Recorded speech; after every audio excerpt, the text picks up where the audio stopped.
society we live in now, our brains like to move on really quick. So if you have to figure out a way to entice your audience. And I found that very enticing because I like the challenge of it.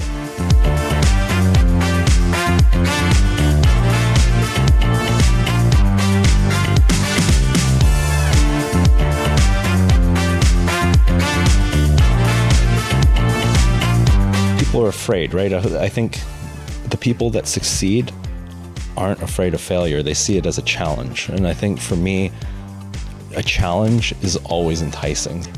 What's up, everybody? It's the All of You podcast. This is a podcast where we sit down with all of you. And today we are extending the olive branch to a new friend, Michael. Hey, everybody. And we've got Sham Bavi on the mic, co-hostess with the mostest. Hello. Hi, Sham. Sham, this is your guest, so I feel like I think I have to talk the more host. today. Like, I know nothing about this man. I'm just gonna give the audience a little preface to this. Like, Sham asked if we were looking for more guests, and I'm like, absolutely. Like anybody that wants to be on the podcast, anybody at all of you. And I'm very picky, don't mind. she has not actually really come forward with anybody other than you. Maybe a couple of other people, but kind of not really pushing it forward. So I was like, a friend of Sham's is a friend of mine. So of course, and I wanted to go into this not knowing anything about you. Sure. Because then my reaction and the conversation will be as authentic and genuine as it can be. I just know for the fact that I just knew, like, we met at the gym and I just knew like the basics, and it was like, oh, you're in healthcare. That was the biggest thing. And the second thing was you work at BGH. And I was like, oh my goodness, BGH. Okay. So- Okay. Maybe our paths have crossed before, Michael. I'm sure we have. Oh my. Okay. but the biggest reason was definitely because of all the side projects I saw on Instagram, and I was like, that is exciting. Like, you have your time well divided and you would get to know about it. So let's just start off with like about you. Let's get to know you better. Let's see what you do. Let's see your what you said, day job, main job, Sure. and your side businesses. Ooh, day job, main job, side hustle. All right. Yeah, for sure. So my name is Michael, and so I've been working as a nurse for a decade now. We were talking about it in the car before coming here. Yeah. Nice. So Millennial, yes? So You're I'm an millennial? 88. 88. Okay. So, Second term? you're a year younger than me. Okay, perfect. Millennial, baby. Nice. Beauty. Yeah. 10 years. Good for you. I know. It flies by. So I'm working at Brantford General in the intensive care unit. So I've been there for about 4 years now. And then prior to that, I was working at Joseph Brant Hospital as well as Hamilton General too. Nice. So good. It's been a while. So you've had a little bit of a taste of like larger city hospital life, like larger, I guess Joseph Brant is a little bit of a network, right? Like Yes. there's multiple campuses and stuff with Joe Brant, isn't there? Not so much with Joe Brant, but with Hamilton there is. Oh, yeah. certainly. My goodness. Hamilton is like one of the biggest hospitals in the country. In terms of cardiac, yeah, we were Yeah, talking we about were on the just car talking- ride here too. Yeah, incredible. Good for you. So you've had a taste of all of the areas across the spectrum of hospital Yeah, and dynamics. that was the conversation we stopped talking about. It was like, we need to stop and get it on the camera, because we were just talking about how he's worked at different hospitals, and I feel like But before we go into that, I want to know what the hospital, and then what's the side thing, and then what's the hustle, and then we'll break each one of them down. Yeah, so obviously your work as a nurse, but the reason why I was most fascinated to get you on here was the side business and sure. your hobbies per se. No worries. So the side business was an extension of what my hustle was. So like my hustle prior to getting into nursing was I did personal training for people. So then after I stopped. He's jacked, by the way. If you're not watching this on video, like anybody listening on audio, like jacked. Well, thank you. I'm very humbled by saying that for sure. I used to compete in bodybuilding as well as fitness modeling. Okay. Okay. Yeah. So that was an extension of when I was in university. I did some modeling. Nice. And then got into working out, and then I just kind of got into that Yeah. world. Yeah, exactly, right? I'm like crushing Red Bulls and like, just not. Hey, I have nothing against that. I definitely drink my fair share of energy drinks. Yeah. Awesome. Okay. Yeah. So you were doing this incredible thing, modeling, bodybuilding, and then how did that turn into a hustle? Did you make money from that? I didn't make money from that. I strictly did that because I enjoyed it. Beauty. And then once I stopped competing, mostly because once I got into my career in nursing, I just found that I was driving a lot. So I've always been living in Brantford, but I was commuting to Burlington for work. So that was a 12-hour day, and then plus like almost 2 hours in total of commuting. I feel that. So when I was competing, it would be like the 12-hour day plus the 2-hour commute plus, an hour of the gym plus another hour of cardio. So it ended up being an incredibly long day. Yeah. So when do you sleep? When do you exist? Yeah. In between. Right. Yeah. No kidding. In between, for sure. What got you into like starting off with the fitness and everything? Was there like a trigger point? Because a lot of people have like crazy trigger. For example, me, I was a big kid. We just talked about that. I didn't realize. I mean, I think you're beautiful no matter what, but you actually said a number yesterday. Yeah, And I was like, whoa. I think during COVID, I didn't really have a scale with me, but when we got back home and I joined like the local gym started opening up a little bit. So Sure. the scale that I touched was 225 pounds. So that would be 100 kilos. And that was me after losing a little bit. Wow. So I think my noted highest was 225. So was it a confidence thing for you? Was it were you a chubby little kid? Like, I was a chubby little kid too. Really? So like, honestly, Okay. I feel for you. Yeah. Growing up in elementary school, I was overweight. I was more so chubby, like very chubby, and my friends would make fun of me or whatever. Oh, no. And, like great friends. Like it's just the fact that like it would kind of you were the chubby guy. exactly. Yeah, it would just integrate into your Persona. Like Exactly. it was part of my personality at that point. Right. And it wasn't like I was a lazy kid. I was into sports and extracurriculars through and through. Yep. But it was just once that stopped in high school, when for me my subjects were crazy, so I just never got to go out and none of that. So when that stopped and the teenage tantrum started appearing with like And hormones and puberty and I was struggling mentally too. Mm-hmm. So when that started happening, it was like, yeah, I gained a lot of weight on top of what I was. I was a chubby kid to start with. So I think that was but what was your like? Well, very much starting the off, same like, then, just- because I played sports as well. I just wanted to excel at them. So come say grade 9, a friend of mine in high school, it was like, hey, let's try the gym after school or whatever. We had a gym in the high school that I went to at Brantford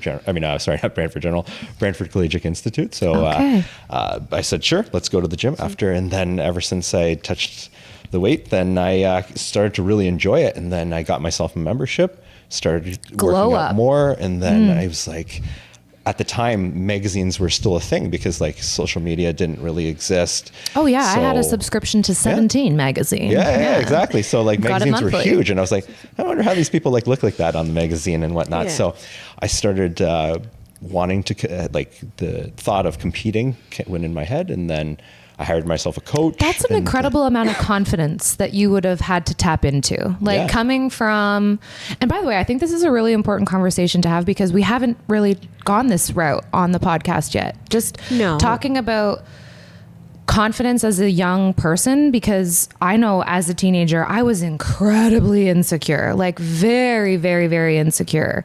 I wasn't made fun of for being obese or overweight. I was made fun of because I lived in poverty, and I was made fun of for being the girl that had head lice or being the girl that, wore crappy clothes or dirty clothes or, so that the way those experiences as a child impact you, how your friends who maybe say they're your friend, but then how they treat you and how that can kind of stick with you and then impact decisions that you make into your Absolutely. adolescent and adult years. Like those childhood experiences are a lot. Did you have something of that sort happen? Like, were Well, you he Nothing said like major, his no. friends like made his being overweight like part of his personality. I wouldn't say, for me, I was never bullied. I always had a I think it was my parents, biggest driving force, the reason why I have my personality. It was never like me being the biggest in the room wasn't something that was completely noted down to me. It was me noticing it myself. So it was a very self-reflective thing of like, oh, okay, I'm gaining weight. I'm bigger. So you don't than... think it was something that they planted a seed in your head? They said something small and then you started to... No, I was never bullied for my weight. Maybe, yeah, they would call me like, funny little nicknames that would insinuate calling you fat, but that in that scenario, that wasn't it. Like that was something that was just a norm at that point. So I wouldn't consider it bullying. I was never bullied. I think I had a very strong personality growing up. Yeah. I'm a very extroverted person. You have a strong personality still. Okay. Okay, I have something that I want to ask you guys about because I've never been a gym rat girly. I had a personal trainer for a period of time. Like, I'm not very good at going to the gym and like following a routine and like doing a like thing that I have to do all the time. Like, I need someone to yell at me and like make me do things or be in a class. One thing that I think throws me off going to the gym by myself is gym culture and like, I don't know, just like feeling as though you're being watched or that, there's girls that show up in their, head to toe aloe and they're drinking from their Stanley and they're, walking at a 3 speed on the treadmill and Instagram. Like, I don't know. It's been a long time since I've stepped foot in a gym, but I just always remember feeling so out of place and like I didn't belong there because I wasn't, I don't know. Is this a thing? Like, if I'm guessing correctly, you're referring to gym anxiety. Is that what it is? Like, everybody has it though. Seriously? Because honestly, those people that you're describing, they don't come out of the womb looking like that, right? So everybody is that new person that steps in the gym or that person that feels like they're out of place. Everybody feels out of place nowadays, especially with social media, because everybody wants to be their own. Like, everybody has a different idol that they look up to. We're comparing ourselves all the time, so always. It's a human nature in us to want to compare. Yeah. Unfortunately, and comparison is the thief of joy. So like, great saying, quote. I love that. Yeah. That's such a good one. Yeah. I think like even when I, for example, switch gyms and I'm going into a new crowd, I'm really nervous. It's not because like being part of that crowd, I know for the fact that we're not paying attention for shit. Right. Like, you're all in your own heads. Yeah, we're probably seeing stars at that moment. You're a 2-a-day girly too. Like, you go twice a day most days. No. You were going twice a day at one point. I think that was a coping mechanism. But I'm a decent 6-day person. Sometimes pushes to 7. But I think it's just like when you're in this space, coming from somebody, I think you would say the same thing. Like, admiration is one thing. Yes, we would definitely admire somebody who's having like an extraordinary physique or is lifting crazy heavy. Like, you would obviously be like starstruck at that moment. But other than that, I don't think people who are at the gym or intimidating people are ever, bothered or like just staring at somebody to make them feel uncomfortable. We're probably just seeing stars. Yeah. Okay. Well, that's why I said that you needed to be my personal trainer. But you posted anyways, doesn't matter. Okay. So back to Michael and his incredible journey through bodybuilding and modeling. And so how did that evolve into something that you turned, I guess, your passion into, I guess, a career or like a revenue generating source? Sure. So I wanted to stay in the world of competing, but I didn't want to compete anymore. I'd competed 6 times in the past. So that's incredible. Did you win like medals and trophies? And was it like 6 seasons, like on and off? 6 seasons on and off. I didn't compete 6 times in a year for sure.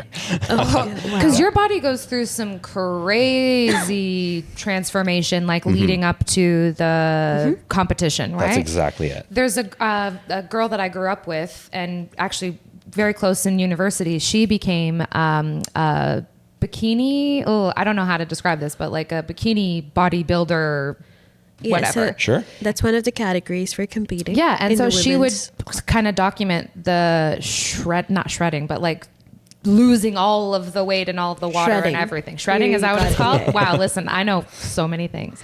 And her body was just like not an ounce of body fat, like just so lean and so like. We were just talking about that and how that is like an incredibly difficult thing to do, to be able to stick to that everyday same thing routine. You're like starving. all and you eat is it's- like rice and ground beef and hot sauce. I wouldn't know. And maybe like kale.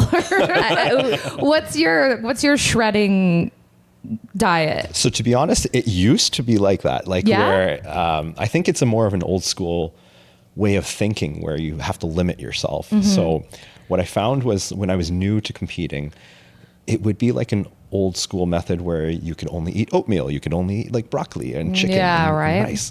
So it's not that you necessarily have to eat those things. If you enjoy them, no problem, right? I find myself eating the same things sometimes multiple times in a week. I'm a and very habitual Yeah. eater. Like I can to be easily. honest, it's a lot easier with the job that I do because like, let's say I work 12-hour shifts. So cooking for those 12 or so for those 4 days that I work on, meal prepping makes things much easier. Yeah. Like it's so hard to fall off the diet if you already have the food made. If you're going to work and you already have your lunch bag packed, then there's no reason why you would deviate off the lunch, like, you know, the food that you had made, unless you plan on But do throwing you it like out, or do you the wanna- food on day 4? Like when you open up that container on day 4, are you like, I can't wait to eat these 4-day-old leftovers? So to be honest, for me, maybe because it's ingrained in back when I used to compete, I was Yeah. very robotic in it. Good. So like, okay.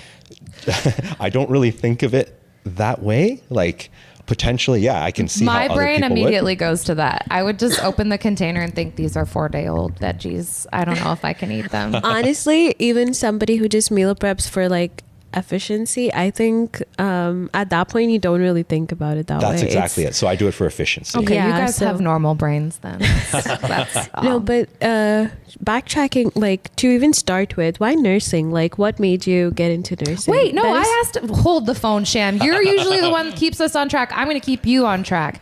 We were talking about how bodybuilding turned into a lucrative But career. you're thing. losing it. He was competing when he was in university already.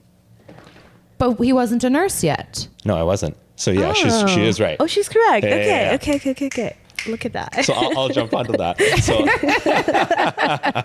Thank you. I am the hostess with the mostest now. Well, there we go. that's too funny. Yeah. So when I stopped competing, Yeah. then I I wanted to stay in the world of fitness, but without having to compete myself. So I'll move that just in case. Olive, downward dog. Ever Look at done her yoga? go. Downward dog, shavasana. expert. Yeah, she's Yeah. an expert. So I started, a friend of mine was into real estate photography. Oh. So he had taught me a couple things about cameras. I didn't really understand the logistics behind how to operate a camera, like a professional camera, not just a normal camera and just pressing a shutter. So Even our iPhones are like, the cameras in our iPhones are so advanced. And I Yep. think the average person uses the function like 10% of the function of the camera. Exactly. Yeah. So I had my little first or second little taste there of a camera. Maybe my first taste was when I was modeling. I was always on the other side of the camera. So I never realized how advanced cameras were in order to produce a nice photo. So Absolutely. then another friend of mine who I'd run into who was going to my gym at the time, he's an R&B artist and he does a lot of social media content. So he kind of taught me a couple things about a camera as well too. And then I decided to purchase one myself. And then I just started to get addicted to the nerdy side of it, like the electronics and how to adjust settings to make a certain type of result that you wanted. And then because of social media was starting to boom as well too, video was starting to boom. Do you know Reels. around what year that was? Can you recall around the timeline for when this was Probably a thing about for you? 2.5 years ago. Oh, okay, 2.5, nice. 3 years Okay, ago. beautiful. Yeah, Not too long then. Not terribly long ago. Good for you, man. That's awesome. Yeah. So I was interested in video too. So because of Instagram, the reels were blowing up. So I started to learn the video settings of cameras. And then I would record myself. I would do my own Instagram content. Sham's probably seen a lot of it. And I did follow you, but I haven't looked at any of your stuff because I wanted to. No worries at all. Yeah. So I started to film myself, whether it be fitness content or fashion or just lifestyle stuff. So I was just doing short clips, reels, and then I built an appreciation for directors, like when you watch your average movie trailer on TV, that's a 2 to 3 hour movie, but they have 1 to 2 minutes to sell you that product and make you want to go to the theater to pay $20 or whatever it is to go watch their movie. So it's in that short period of time that they have to lure you. And same with Instagram Reels. That's how the algorithm works. Like the first 3 seconds or some silly thing, you have to be caught. Yeah. Exactly. So the first 3 seconds, and then typically Reels are 6 to 10 seconds long. In that time frame, you have to keep a viewer's attention. So because of the society we live in now, our brains like to move on really quick. So if you have to figure out a way to entice your audience. Yeah. And I found that very enticing because I like the challenge. I'm really nerdy about that now too. Like in the last year, I've consumed so much content on just the hard part for me is actually executing it. Like I could probably sit here and talk to you for 6 hours about all of the things I know about how to create content. And I probably have 400 hours of video content that's just like on the drive waiting for something to be done with it. And I don't know, I guess I'm just nervous that it won't be like a good enough quality. I knew you were going to say that. Oh my God. Like, is it good enough quality? Exactly. Like, I don't know if I'm not a professional. I don't create content, but I can tell you as somebody who consumes brain rot 24/7, they genuinely don't care about quality. Have you seen the shits that getting viral? Yes, absolutely. But you're probably talking about TikTok. When you look at people who are I guess it depends on what level you're trying to strive for, right? Because YouTube shorts are a big Instagram thing. Reels, for somebody like my private account, it has the worst trash. It's trash. Like, I don't know if it's Gen Z's. It's got to be. I know we're all blaming Gen Alphas, but they don't have that access yet. Okay? They do, Sham. No, but they don't. See, the thing is, these kids are 13, 14, 15 years old. Younger even. Okay, these videos and reels are being created by millennials. I know we're going off on a rampage again, but I've been watching these videos on YouTube of how Gen Alpha is doomed, and they're having these temper tantrums and meltdowns, yelling skibbity bop speaking their weird language and shit. Even in so fitness, crazy. The fitness world, the amount of just unnecessary content that's coming. I don't know if it's my algorithm that's messed up. Might be what you're watching. You can reset your algorithm. I just heard that apparently Instagram's going to be releasing something where you can reset your algorithm. Oh, bless my soul. Back to you, Michael. No worries. So I was like you, where I was recording and playing around with the camera for hours and hours. I would record myself doing those various topics. So fitness, fashion or lifestyle content.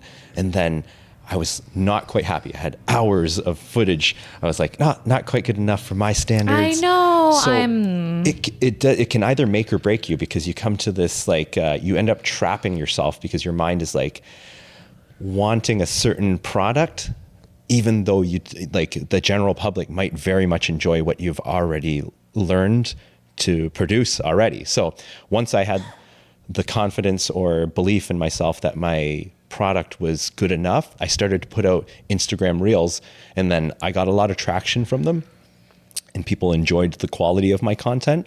And then people started to say, at least the target audience that I was trying to get, they liked the quality, because the audience that I wanted was to branch out into weddings and stuff like that. So they wanted a quality video. Did you mention to Michael about Danny Mac? I know Danny Mac's a chaotic creature, but No, So one of our board members is actually a professional photographer. he was top 30. Oh, really? He was top 30 under 30 for wedding photography. Oh, no way. Yeah, Yeah. and That's he's amazing. shot weddings all over the world. Like, that's incredible. So he's one of our board. I'll introduce you to him. Oh, I'd love to. Yeah, I'd love you to meet guys him. would be able to shoot the shit for days. I can only I'm sure. imagine. Yeah. Yeah. In fact, like I know we're going off on another tangent, but there's a whole backdrop here. We have a green screen. Like there's everything you could need in this space to create perfect. stuff. It's perfect. Wow. Anyways, Getting Sham. back to Yeah. nursing. Yeah. I mean, I'm still No fascinatedly worries. stuck on nursing, but like, so And see, photography. hold on. I'm sorry to be chaotic. Yeah. Maybe we can edit this out, but I am the reason why I'm so fascinated in what you've done outside of nursing is because usually people in healthcare make their career in healthcare their entire identity.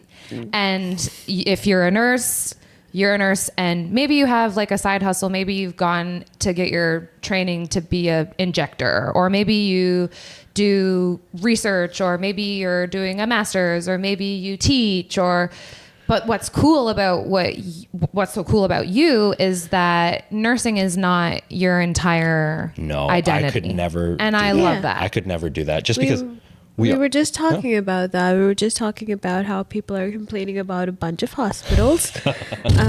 So we were just wondering, like, and we came up to the end of our conversation was this, that when usually people have things going for themselves and they have a lot of interesting stuff that they can focus on outside of work, then they're able to like get the work done and move on. Yeah. And not sit around and wait for the complaints to process through. But the reason why I'm asking about nursing so much is because I'm just trying to understand, like, what was the reason you got into it in the first place, that you were able to ultimately, kind of branch out into other hobbies and interests of yours? because he's in fitness. I would think like maybe kinesiology or physiotherapy. Yes, or So I didn't want to do anything to do with musculoskeletal. that would be whatever. similar to it.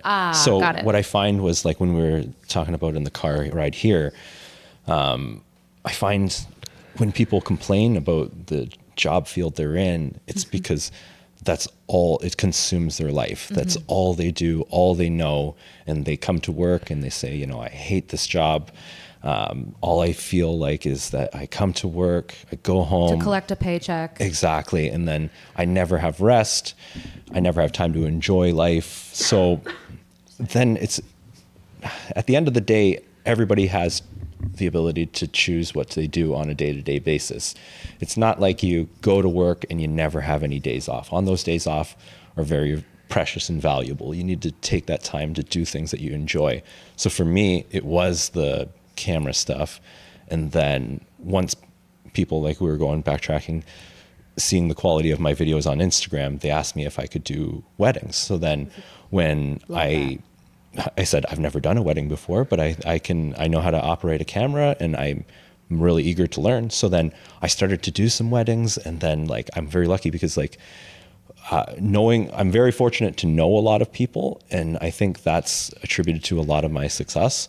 And I'm very thankful for those people who have believed in me in that time, in the beginning, initially, and still. So in the unit that I work in, a lot of the girls were getting married, so you were worked out picking up all of perfectly for these. me, right? That's incredible. It's like a Exactly. perfect niche, though. Like, Exactly. that's where the market is. So I can actually share a similar story. So Yeah. this was, oh my gosh, when did I start working at UHN? 2012? Yeah. Anyway, so this was when my friend Denny Mack was not pretty early on in the wedding photography thing, around that time. Oh yeah, definitely early on. And a girlfriend of mine was getting married to an Indian guy, and he was an only child, doctor, and she's a white girl. And so his Indian family rented out the Toronto Metropolitan Convention Center and had guests, like a 600 person guest list or whatever. And Danny Mack had to meet with them like 4 weeks or whatever before the wedding, so he could take pictures of them in their gown and suit. Yeah. So he could make a cardboard cutout Oh my of the goodness. bride and groom, so that the guests would be able to take pictures. Have you ever done with the Indian cardboard weddings? cutout? I haven't yet. I would love to. Okay. Oh my gosh, Dan said that it was like the wildest thing, like the wildest I'll thing. hook you up with some Indians. Sounds good But to me. I would just really love to emphasize, I think it's so incredible that you acknowledge the people that supported you and people that have been in your life, because this is what OBM is all about. We've preached, shouted from the rooftops how important it is to align yourself with people and to put yourself out there and, birds of a feather, right? And so when you align yourself with like-minded people, opportunities begin to come to you. Absolutely. And you're then able to kind of step outside of your comfort zone because you have people in your corner cheering you on and encouraging you. And then once you can kind of sink into that support, then you can start wrapping your own mind around that confidence and moving into the next level. Like these people coming to you and saying, could you do a wedding? You're like, well, I've never done that before, but how hard could it be? Like, let me just do that. Yeah. It's kind of the same with the podcast. I was like, well, I have no idea how to start a podcast, but how hard could it be? You know what I mean? Like aligning yourself with the right people and developing the right skills and chasing that passion. I think it's so important. I don't think enough people do that. No. And I think people are afraid, right? I think the people that succeed aren't afraid of failure. They see it as a challenge. And I think for me, a challenge is always enticing. So like when people say, oh, I'm not entirely sure if I can do that or not, so they just don't. Yeah. Whereas say for myself, I was thankful to be surrounded around people, because when I initially was working in Burlington, I had a different view of life for sure, because living in Brantford all my life, it was a much different atmosphere. Seeing how people live here versus in Burlington, everybody in Burlington seems to be very successful. They're always driving That's a the nice GTA car. thing. Yeah, exactly. That's the GTA thing. Exactly. So I was like, oh my God, like when I look at my coworkers, I was like, I would love to live like this. I'm not anywhere near like what they're like on their level, but eventually if I work hard enough, I will get to that level. So I brought that same attitude from fitness, like saying, oh, I don't know if I can like compete in a competition or diet for that long.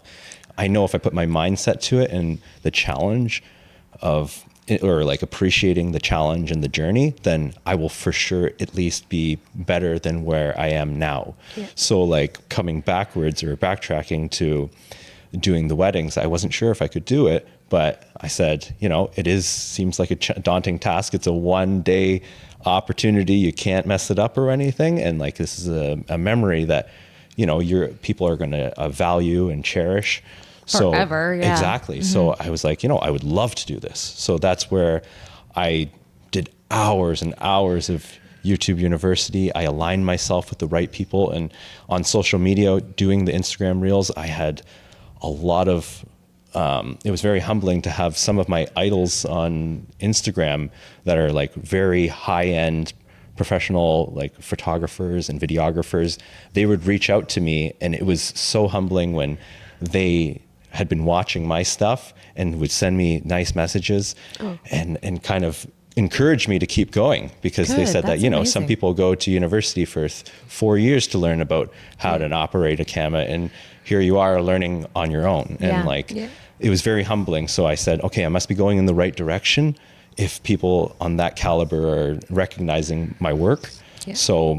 So I just went from wedding to wedding, and then I just started to get better and better. And it's very visual in terms of, or like the metric is very visual when it comes to improving using electronics or cameras. So like, whether or not one wedding is getting better than the next, or a photo shoot is getting better than the next. Because I started in between weddings, I would do stuff like newborn shoots or maternity shoots, family photo shoots. Great. Yeah. So like, and again, it was things that I had no idea how to do in the beginning. I said, I never knew how to do a newborn shoot or a family shoot or anything like that. But if you give it a try, and you get over the fear of failing, then you will come out a winner. What does Liza say? Fail forward?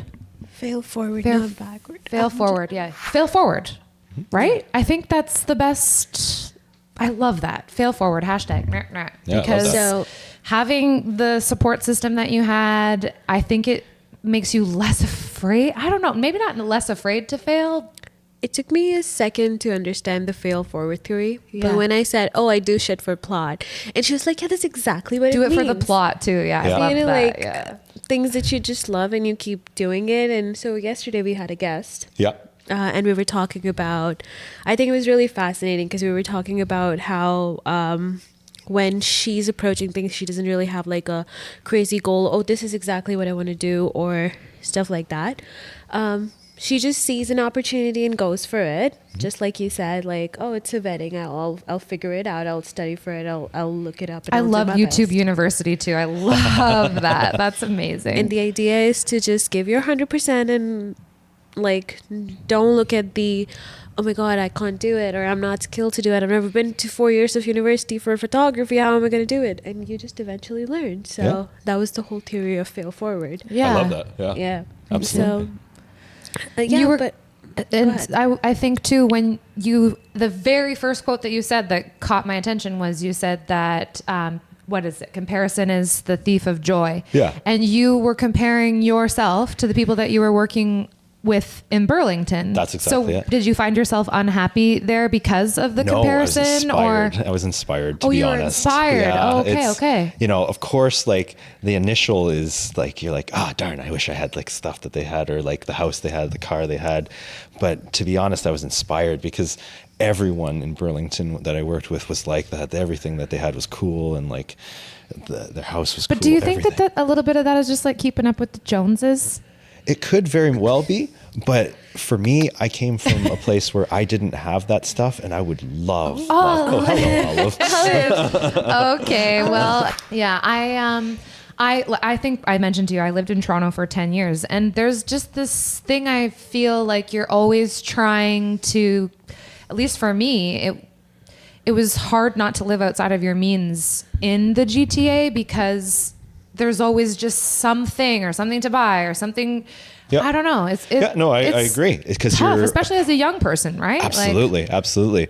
You're a product of your environment, right? So when you see people around you do certain things, it kind of encourages you to do the same thing. Right. And, you know, people can say that they don't do that, but it's very much the closest people to you, you will very much emulate or be, a compilation of Yeah, what they are, right? you are a reflection of the people that you surround yourself with. Exactly. so that's why I keep asking, why did you get into nursing?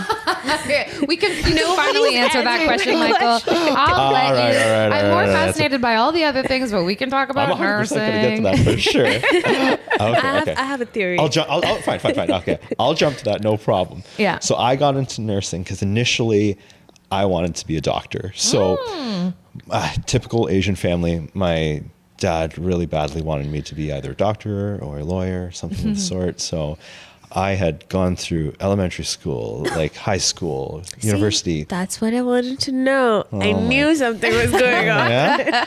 Okay. So Parental influence. Exactly. So, everything I did was geared towards going to med school. So when I was in university, the goal was to eventually get to med school. So when I Did you go into university with a BSCN or what did you go into university with as your undergrad?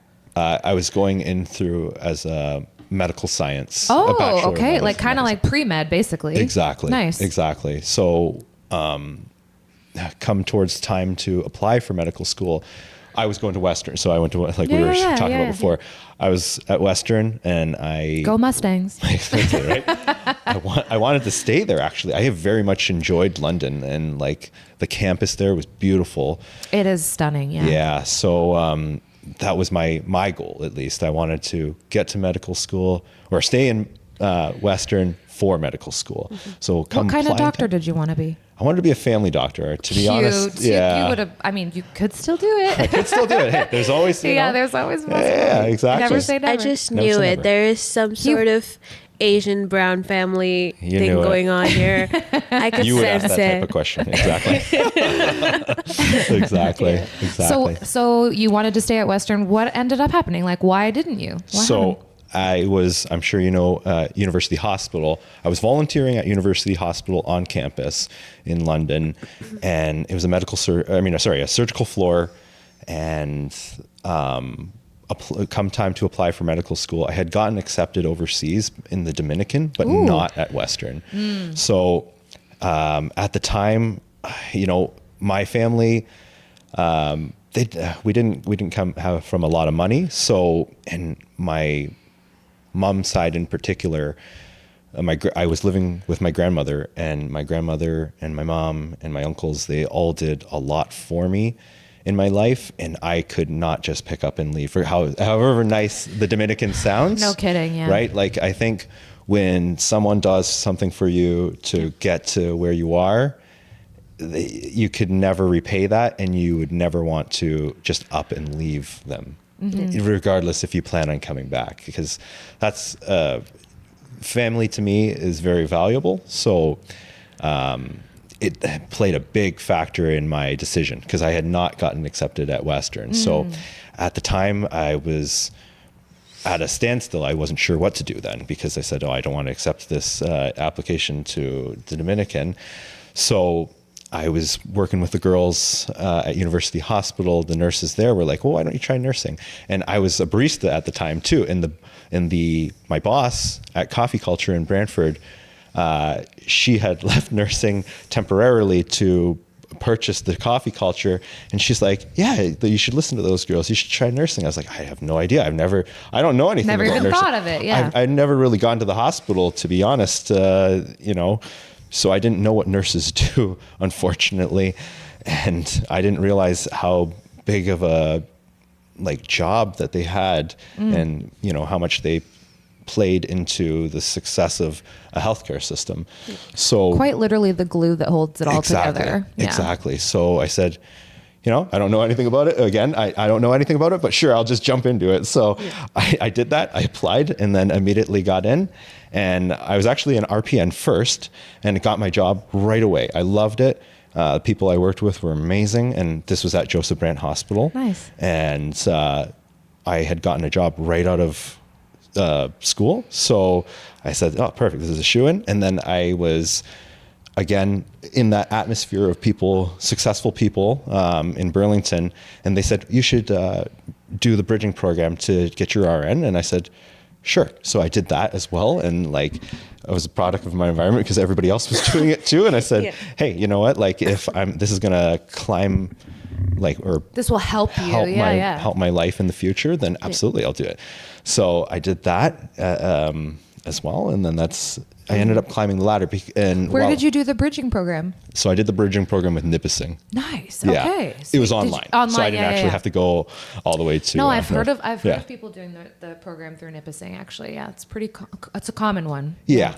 We were Joseph Brant was affiliated with them. Yes. So that's why it was a go-to for me. Did you get any tuition support through Joe Brant? Did they help you at all? Through the education reimbursement, tuition, blah, blah, blah, whatever program? A little bit. I believe they did. You know what? To be honest, it was so far back, I don't remember now. Yeah, this is just a really good sort of tip for anyone listening. Your employer, most employers, they'll have an education tuition reimbursement program. It's not a huge amount of money, but maybe $1,500 bucks, $1,500 a couple times a year. You can submit your invoices from paying your tuition, and it takes the sting out a little bit, when Absolutely. you're paying however much money for tuition.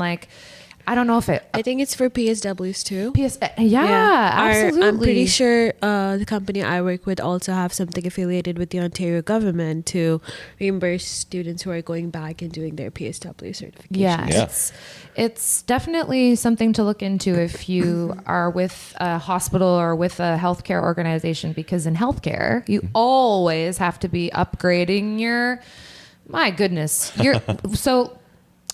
My friend, what type of nurse are you now? Because you would have had to take, I know what type of nurse you are, and I know you would have had to take 49 different upgraded certificates and whatever to get to where you are. So talk to us a little bit about how it was quite a journey, to be honest, because backtracking a little bit, when I was finished my placement at Joseph Brant and I was just starting my job, I really badly wanted to work on the unit that I had done my placement on, which happened to be rehab. Oh, so okay. I didn't know anything else other than rehab. So I didn't they didn't have a position available for me, but they spoke with the right people on my behalf, and they got a job position made for me. Wow, that's awesome. Yeah. So I'm very thankful for those people that I worked with at the time, and they vouched for me and got me a job on the float pool. So in Joseph Brandt's float pool, so I was working on every unit of the hospital. So I worked in emerge, I worked in mental health, I worked on rehab, I worked on acute medicine,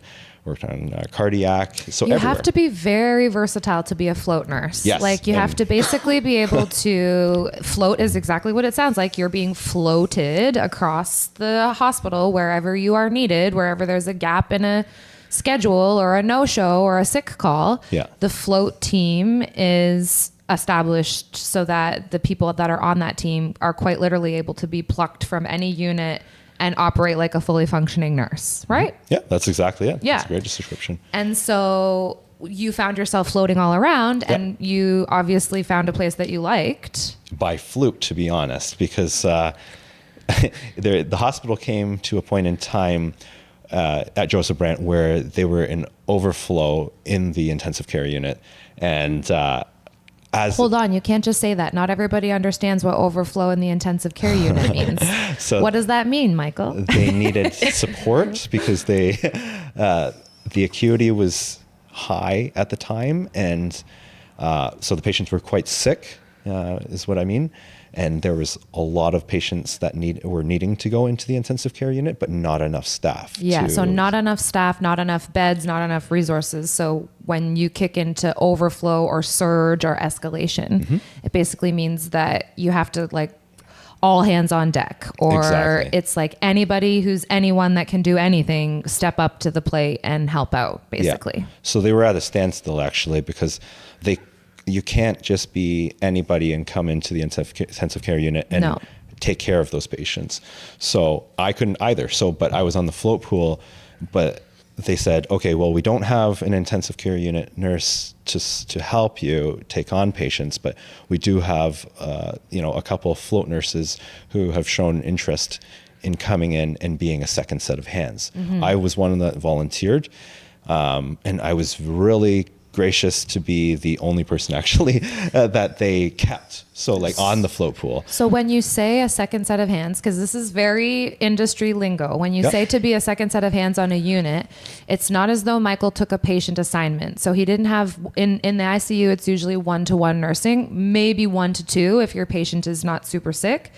But Michael going in as an untrained or unlicensed ICU nurse, he was going in to support. So if a nurse needed a medication from the med room or vitals needed to be taken, I'm just assuming you jump in at any point if I'm overstepping, but you're doing great. A big part would be, getting wound care supplies, or maybe if you do have an alert patient, like answering call bells or having conversations with families. Like extra set of hands is basically like an extension of the nurse that's caring for the patient, because if the assignment were to have to go to 2-to-1, normally 1-to-1, that nurse would be inundated with extra tasks that you would be able to step in and support with. That's exactly it.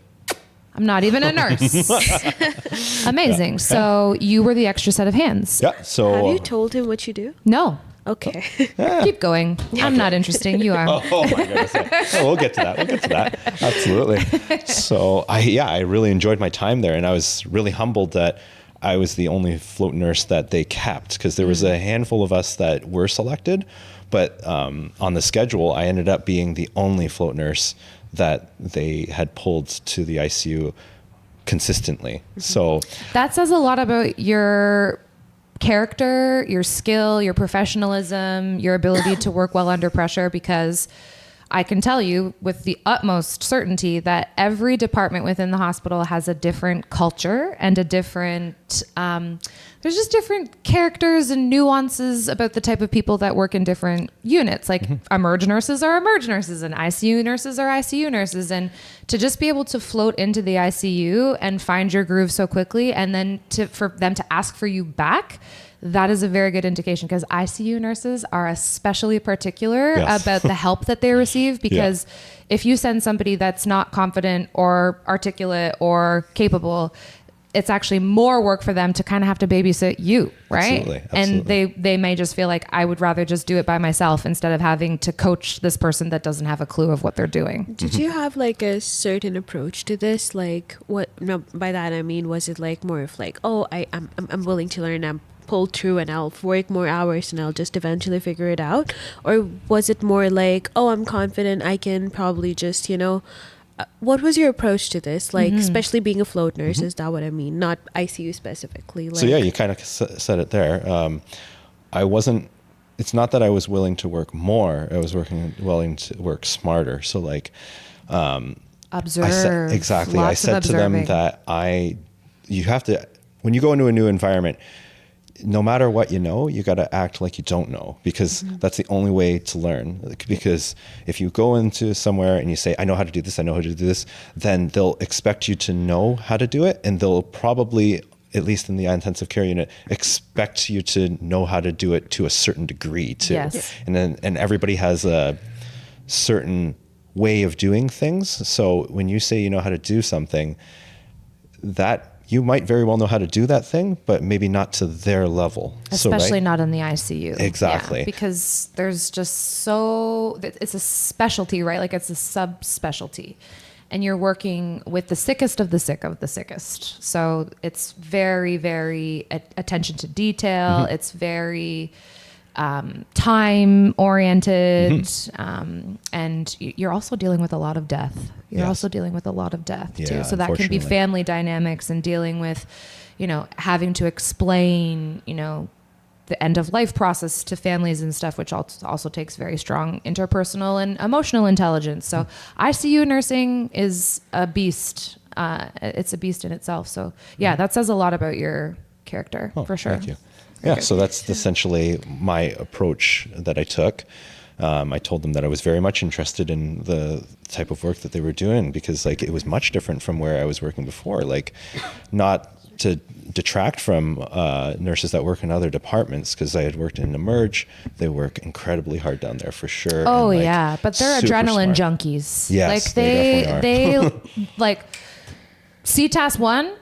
Oh gosh, like they salivate, like they're excited. They're excited for CTAS ones. Yeah. Like they don't want, they don't want the patient that's hooked up to machines and monitoring, beeping sounds on things. Like they want to save your life. Like they want to bring your heartbeat back and then pass you off to the ICU. Yeah. They actually, I don't know if you've ever experienced this in your practice, but is there ever beef between the Emerge and ICU where it's like, there's always going to be why does Emerge have to, keep this ICU patient down here? And, there just seems to be rivalries between ICU and Emerge nurses. There always will be, and there's a lot of memes about that. Yeah, because it's so the battle true. of who the better nurse is, and or who's to be the honest, most important, exactly, right? yeah. Who's the most important? Yeah. Like, I feel like I'm definitely not cut out to be a nurse because of just how I am. But if I had to be, I think Emerge sounds really cool. You would be. You're Everyone totally always an says Emerge that nurse. an Emerge is cool,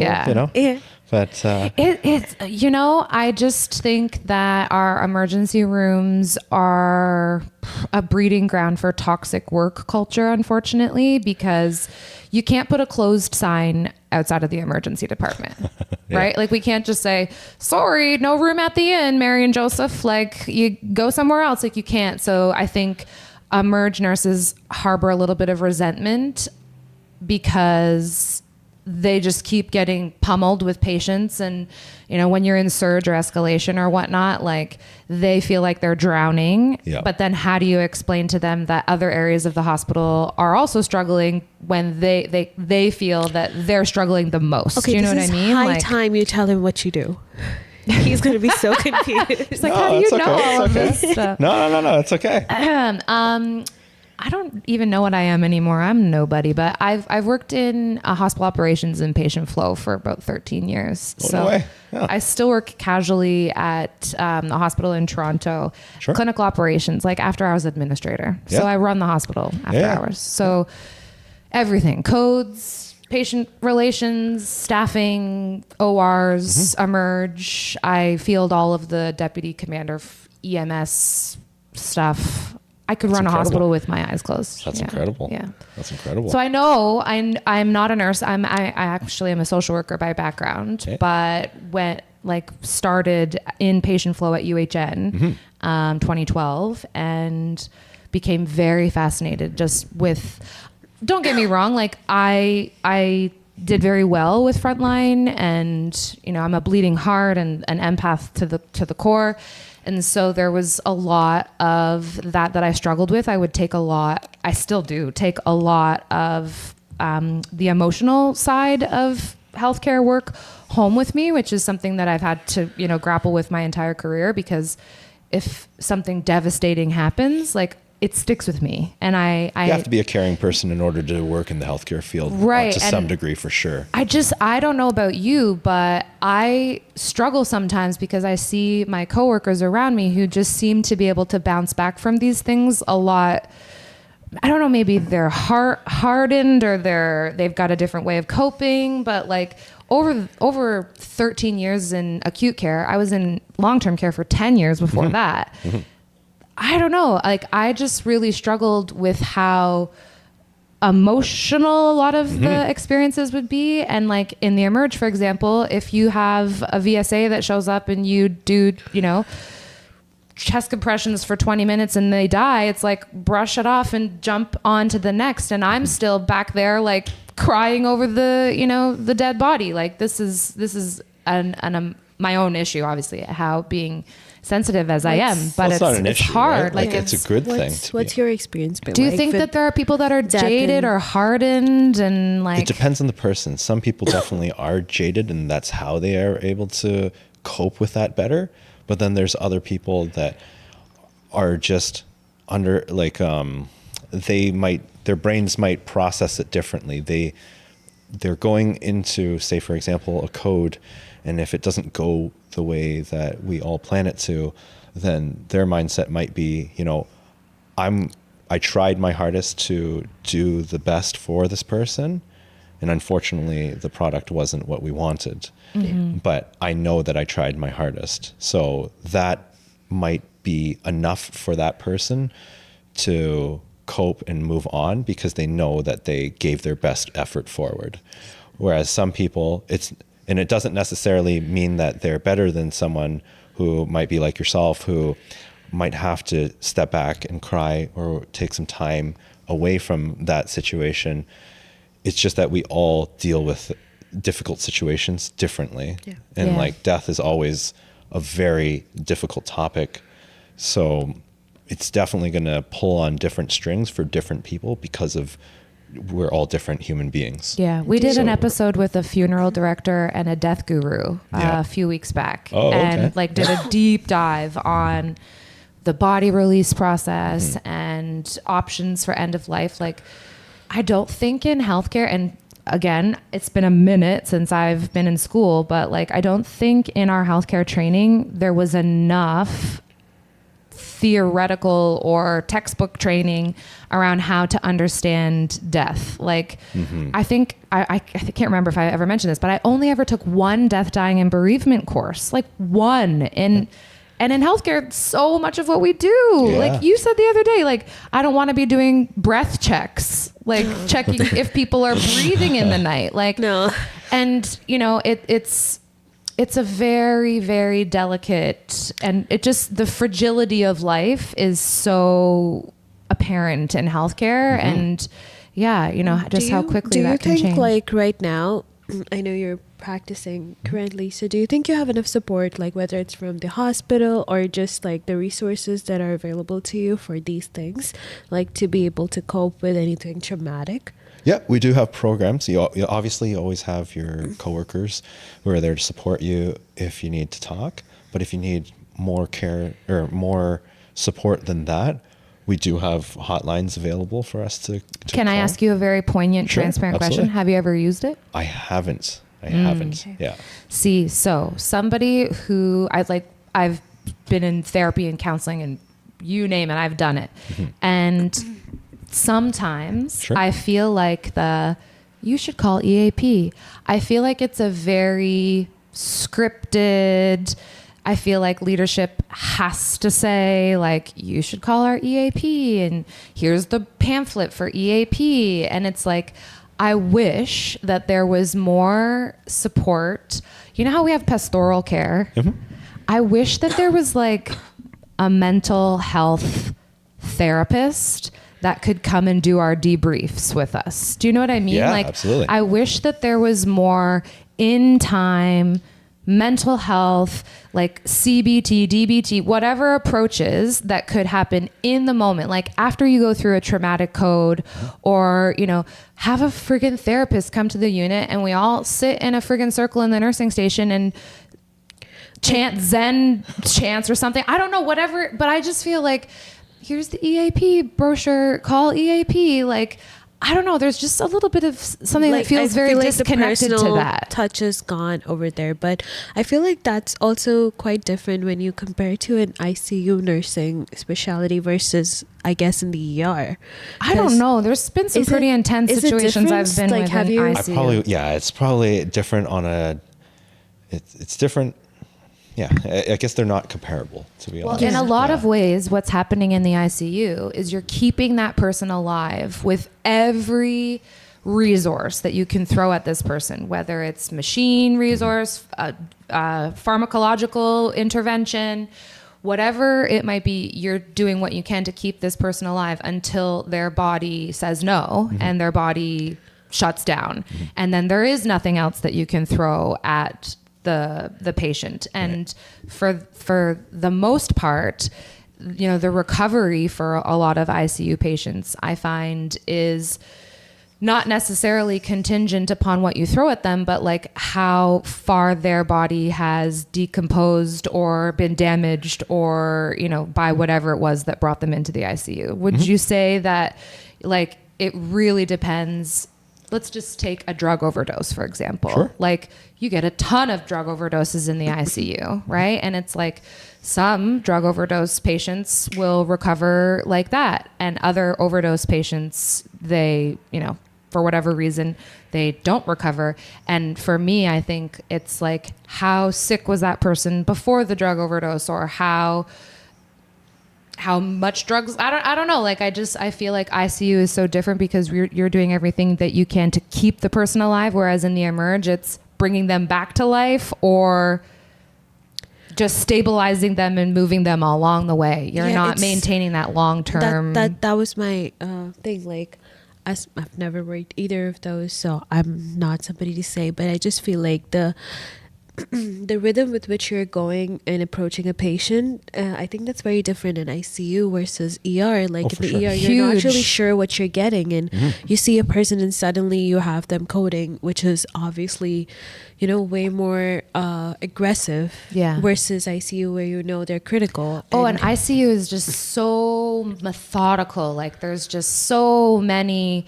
You're doing Q 5-minute checks. Like, whereas like on medicine, it's Q 4-hour checks. Like, sorry, if you don't know what that means, like Q4 is every 4 hours, or like Q 15-minute checks. Like, that means that your patient is so sick that they can't have eyes off of them. Like, you need to be checking them so frequently.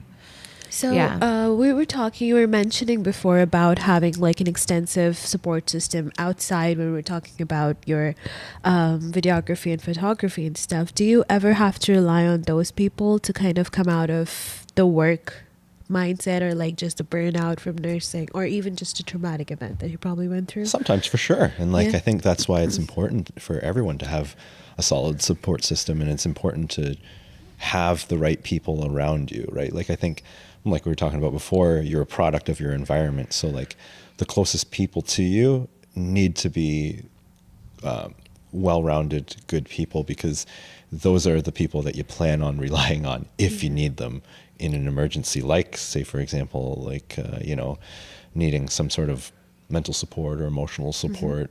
Just to debrief. Yeah, exactly. I can't tell you how important it is just to speak out loud sometimes the situations that you go through, because if you keep, and this, I'm just speaking on my behalf, but it's like, I feel like sometimes if you keep that stuff inside, then it just sends you into a tailspin. Like, every healthcare worker I've ever spoken to has emphasized, and like, or at least a complaint, that they won't be able to have their support system or immediate close people understand what exactly they're going through. Is that common with everybody? Well, like, you made a comment on one podcast episode where you were like, you know, you talk to your friends who are not in healthcare, and you're like, oh, like the I don't even know, like we talked about rotten wounds and stuff, but like the crazy things that we see in healthcare, the wild things that end up in people's orifices. And then we talk about, you go for dinner with your friends and you're talking about the stuff that you do on their job. And they're like, what do you mean you do that? Like, that's crazy that you do that, right? I think like, it's definitely,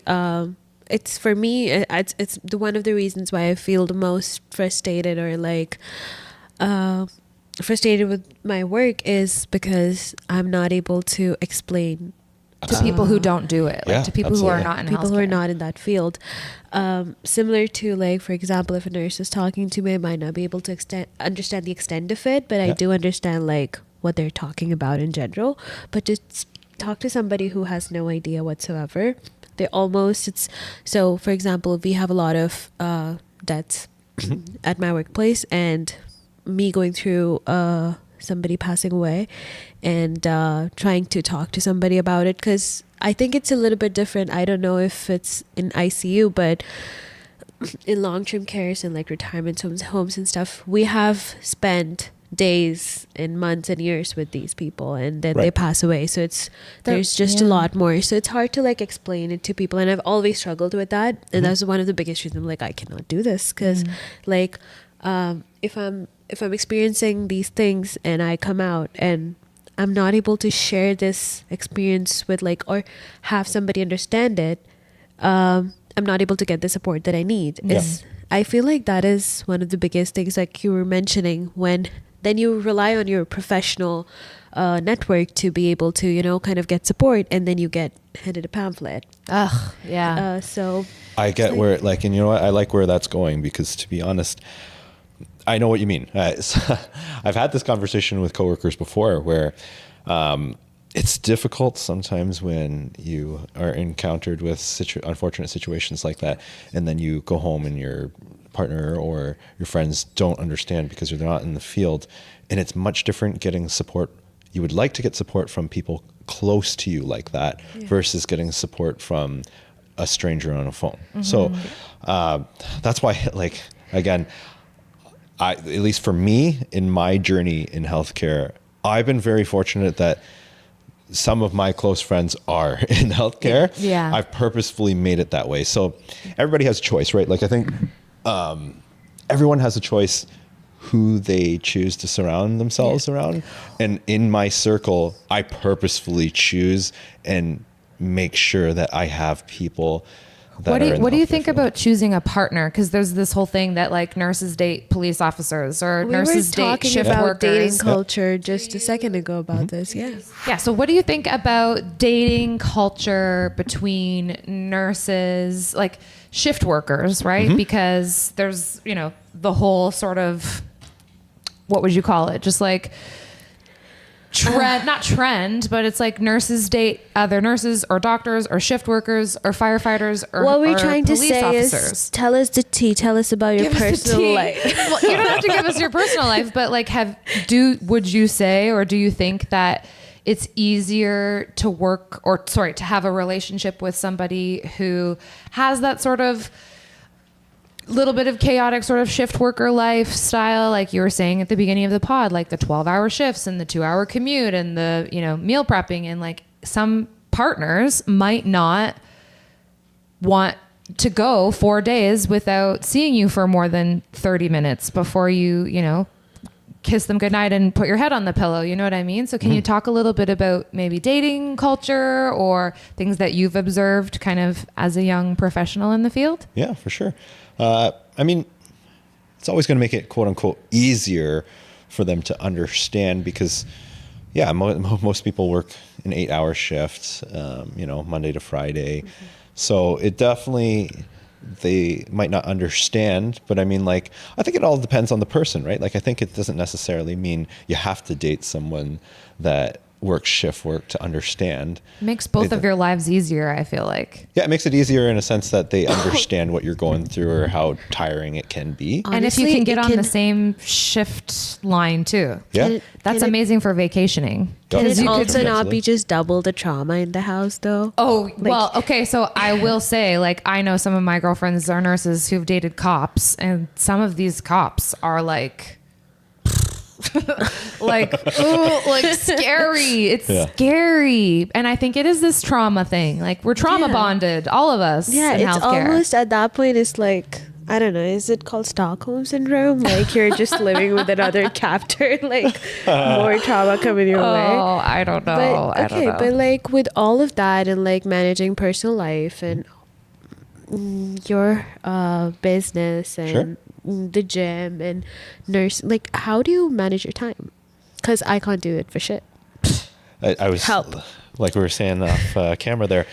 You know what? That's the number one question that everybody always asks me that knows me. How do I manage to have time for absolutely everything? Well, personally, the answer to it is that like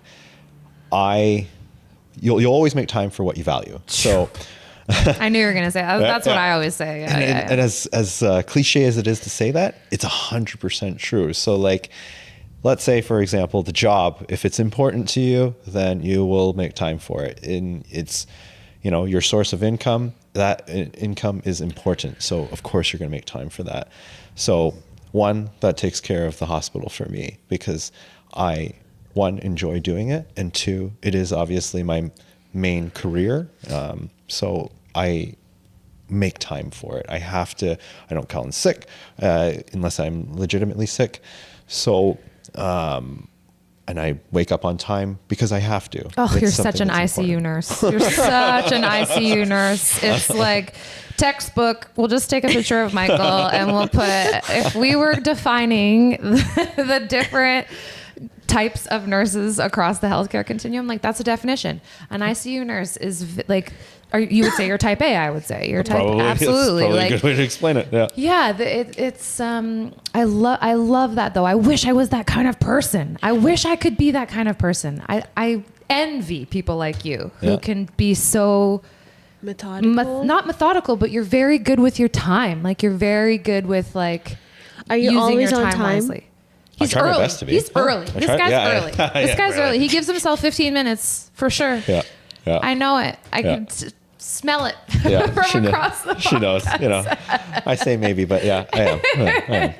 Yeah. And he's the best. He gives the best report out at the end of his shift. I try to. His documentation is pristine. Like, yes, no, I can tell you, I've also You guys managed. have worked together. I've also officially. managed. I've Absolutely. also managed many nurses. Many nurses. I actually ran the NRT program before. Yes, Well, there you go I then. know. Yeah. About But this like, stuff.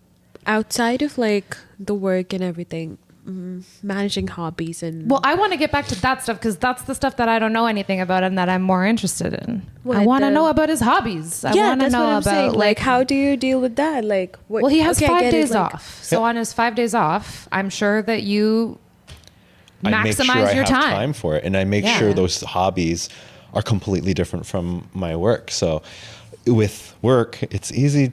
Like you don't necessarily use your creative side with nursing. So that's why I enjoy the camera work, because the creativity involved in order to make a really nice wedding video that will have, you know, the components of, you know, nice framing, nice picturing, emotions.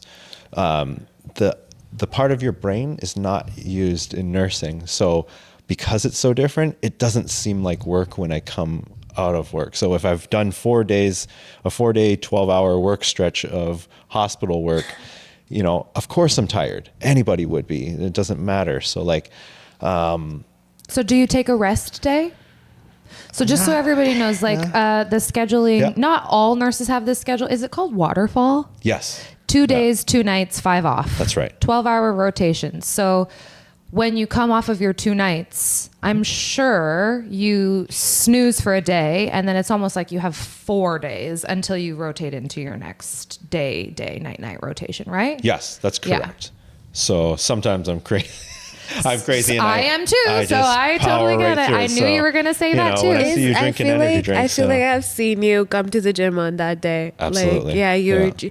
like just be hyped up on. But you know caffeine, what? Like really. I found that if I did a 12-hour night and I found that I would sleep a lot better if I just stayed awake and stayed awake and stayed awake and stayed awake until I just couldn't stay at like and go to bed at like 5 or Oh, yeah, 6 the greatest sleep p.m. ever, yeah. And then you have the greatest sleep and you don't miss out on your whole day. Like that was my. I know that's not. It's not do as I say, not as I do. Yep. It's not healthy to do that. It's not very good for your circadian rhythm. It's not good for your metabolism. It's not good for your mental health. But None of We do it. players got to play. None of those things Slayers are gotta working slay. fine anyway, so you might as well, Yeah. it's fine though. But the business, like running a business, And this business sounds like it's only been a couple of years. Yep. so it's pretty new, and managing the logistics of the business, Yeah. like that plays a big component in it. How Can do you just manage tell that? me Like, what the are you business doing is? Like, we never even solidified how you make money. So the wedding photography, I'm sure you're making bank with the wedding contracts for sure. Is there any other way that you're making money now? Are you making money from your content? I am making money from my content in the sense that people are sending me clothing and stuff like that. So I'll make money in a sense that way. Yeah, the But- perks. Yeah, but mostly it's a lot of like anything to do with content. So I'll do branding content. Like, so I'll have businesses coming up to me and say, hey, can you like do photography content or video content for our social media to promote our business? Beauty. Stuff like that. So kind of like social media management a little bit. Yeah, exactly.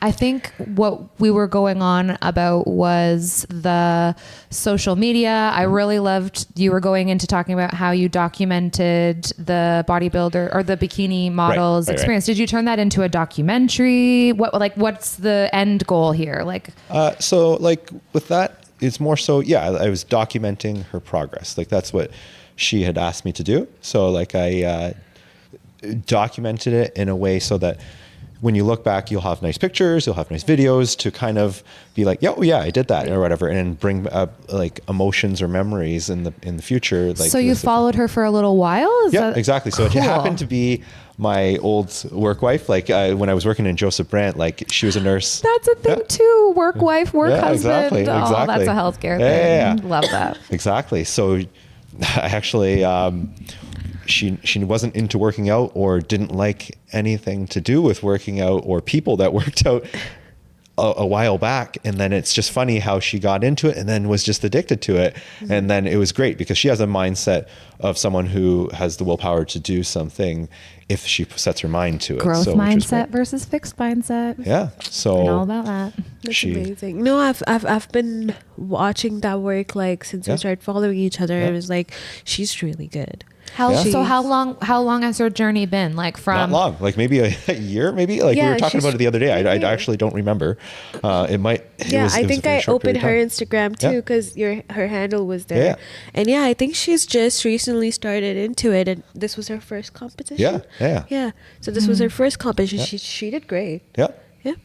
I am just so fascinated by people who are able to separate themselves from their careers. Like, I just think it's so incredible that you found multiple things that you're passionate about, and that, you know, you haven't just made being an ICU nurse your entire identity. I think that's awesome. I'm pretty It's really sure great. it's like people who make their work their entire identity. They think of it as a big portion of their life. Yeah. And then they would like to come to work and tailor it according to their needs, and therefore where the complaints start launching in from. Well, I can tell you, like, I am a self-proclaimed workaholic. I think I certainly many times in my career, I've found myself, and even recently, because I'm kind of struggling with the future and I don't really know, because I'm not sure how much you follow politics and the government and whatever, but like the government made a decision this year to cap the number of international students that are coming into the country. Oh, I didn't know that. No. It's a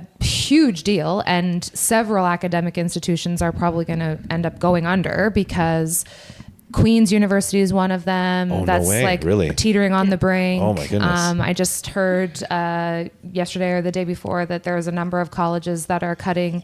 So partial load is like a contract status. Sure. And I won't say names, but one college had 700 partial load faculty, and they're cutting it down to 50. Oh my goodness. So I am a partial load faculty. Oh my and goodness. so my career, and like I was a clinical director, like I made it to the clinical director level, and Sure. I was miserable because it had consumed my entire life. And when you make it to that level, you never shut off. Yeah.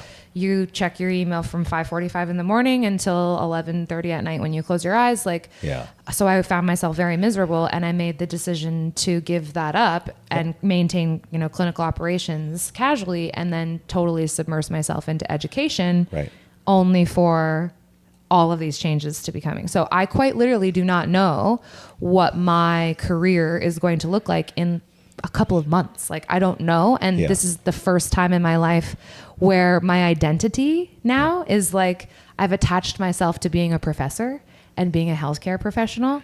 And while I am, dabbling in this world, I've only been dabbling in this world for such a short period of time. So there's a part of me that feels like my identity as a professor or my identity as a healthcare professional, like, I don't know that I necessarily should hang on to those identities, because it might be a time for me to maybe not make those things so much of who I am, still have it be something that I'm passionate about and able to talk about. But there should be no reason why at my age, like, my entire existence is attached to my career. It shouldn't be. But as a workaholic, I've been working since I was 12, working in long-term care since I was 14. Like, it's all I've ever known. And now I'm coming to this point where it's like, I've applied for 50 jobs, 50. Oh my goodness. And I've had one interview, one.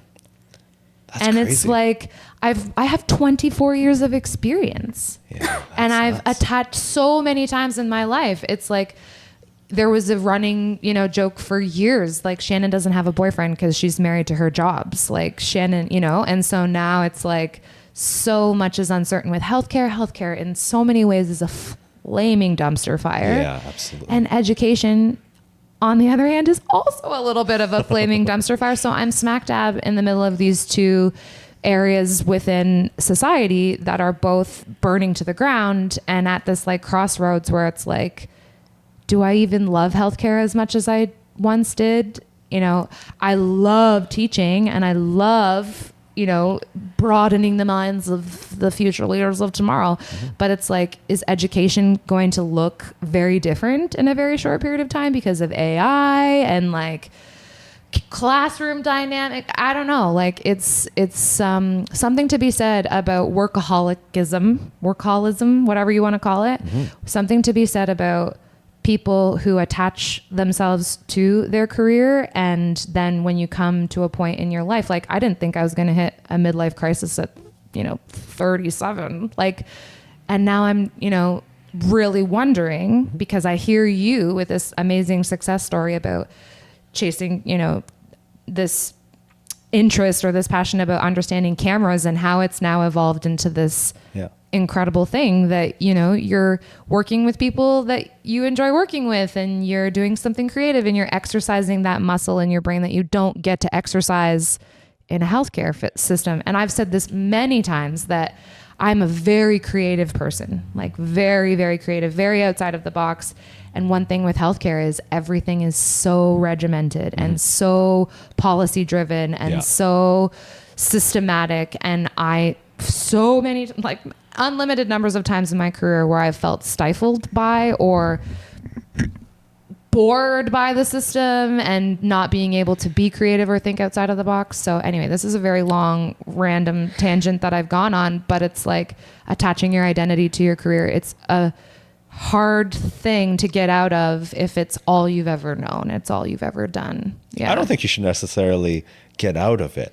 I think it's always going to be a part of me, a part of you, and it's always going to be a great, resource in your like a resource, a part of you that is a resource as a whole that you can always use. It doesn't necessarily, you shouldn't let it consume you, but you should be able to use it as, a part of your resume in the future or whatever. It's your toolkit. Exactly. It's a tool in your toolkit that you should definitely use, but don't let it consume you, because you're a well-rounded person. It seems like, if you're an expert, like a quote unquote expert in those fields, you have that above a lot of people. So like, you can definitely use it in the future in different avenues. So as long as you're constantly have the will to evolve, You'll always But be able when to find something that you enjoy. Like we're so indoctrinated by the system, Yes, right? Like yeah. the system